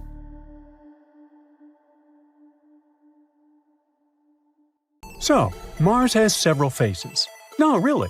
Back in 1976, when the Viking 1 orbiter was checking out the red planet, it spotted something interesting, a big structure that looked like a human face. It was in the region called Cydonia. It soon became very popular. A bit later, we also discovered the so-called crown face in Libya Montes. Mars in general has a lot of strange structures on it. In 2022, we spotted a door-like structure there. NASA's Curiosity rover snapped some pictures of a rocky mound called East Cliffs on Mount Sharp. This mound has natural cracks in it, and one of them is about the size of a dog door, like something from an ancient Egyptian tomb. A lot of people hyped that story up. The image was shared widely on social media, making the crack look bigger than it really is. Some people think that it's hinting at extraterrestrial life. But after looking closely, NASA found out that it was just a narrow crack in the rocky terrain. These cracks and gaps are pretty normal in rocky areas, both on Earth and Mars. The crack formed naturally over time, maybe from wind erosion or Mars quakes. Mars is a gold mine of mysterious structures. Recently, we found some strange spiral shapes there.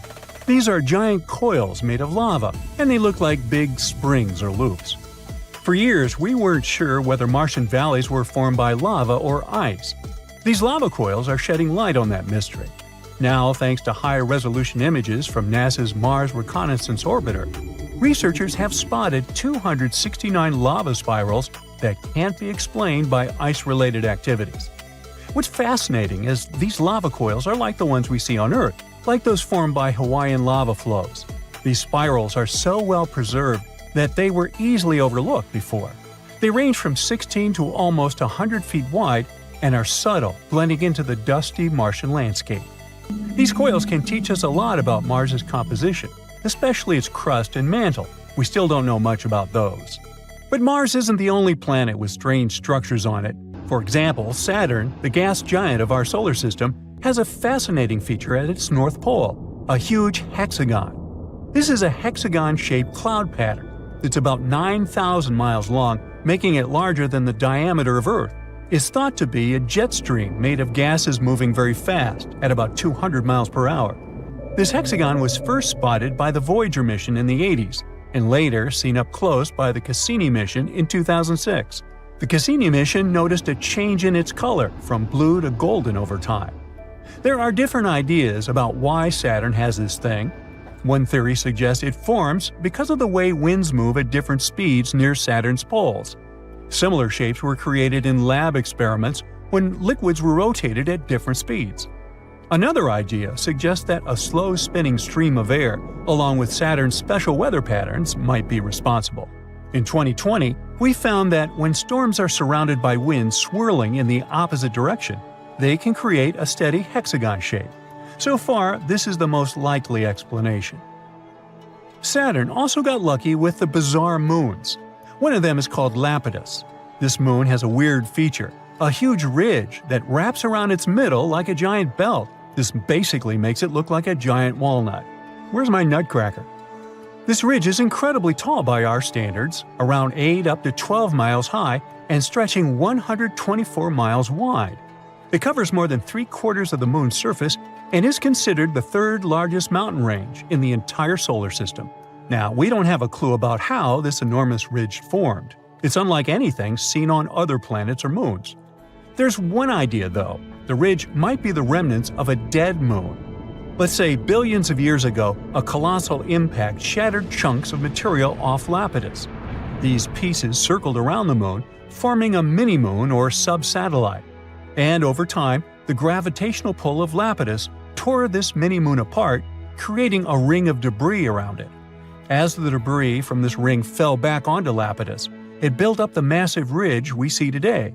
They think this process happened quickly, maybe over centuries. Saturn's gravity didn't interfere because, luckily, Lapidus was quite far away from it. If Lapidus was closer to Saturn, its moon might have been pulled away. But we do need more simulations to see if this theory is true. Titan, another one of Saturn's moons, also has some weird stuff going on in its methane seas. Scientists have spotted these strange bright spots called magic islands that seem to pop up and disappear over time. We have no idea what they are. Titan's atmosphere is packed with complex organic molecules that clump together and fall to its surface like snow. These magic islands might be snow clumps that soak up methane and sink very slowly. But there's a problem. In water, molecules stick together, which is why stuff can float on top of it. But methane is different. It likes to grab onto other molecules, so it makes any solid thing sink immediately. Yet, these magic islands don't sink. There's a theory that these islands might be like sponges made of ice with lots of holes. When pieces of this holy ice come loose from the edge of the lake, they can float on Titan seas for a bit before going down under. There are also other ideas, like bubbles of nitrogen gas or waves caused by wind. We need more research to know for sure. Moons like to be weird. Just look at our own one. In 1971, we found a patch with missing soil on our moon, and it looks like a blue lake. They call this mysterious spot Ina. We first spotted it during the Apollo 15 mission in 1971. Later, the Apollo 17 mission took clearer pictures of it. This spot, shaped like a bluish D letter, is one of the weirdest things on the moon. The color comes from special rocks rich in titanium called basalts. These rocks cover Ina's floor and make it look blue. There are also bluish areas near the edges of the mounds inside Ina. Ina is unique and probably has a long history. It might have had volcanic activity, with mounds that are about 3.5 billion years old. It's similar to the surface age of the volcanic field that surrounds Ina. Now, our moon has its own face, just like those on Mars. There's an area near the moon's south pole that looks like a face, but it's just a bunch of craters and shadows that happen to make an image resembling a face when seen from far away. These craters have been there for billions of years and cover about 16% of the moon's surface. Some of these craters might even have water and ice inside of them. You might be wondering why there are so many faces in our solar system. Well, that's because our brains are wired to recognize faces, even when there aren't any. It's a phenomenon called pareidolia. Our brains try to make sense of shapes, so when we see something that looks a bit like a human, our brain turns it into one because it's familiar. Like when you see a shadow figure on a chair with clothes, or even on Mercury. Some people see shapes like Mickey Mouse. So don't worry, it's not extraterrestrial life. It's our brains that play tricks on us, making us see familiar shapes like faces even where they don't really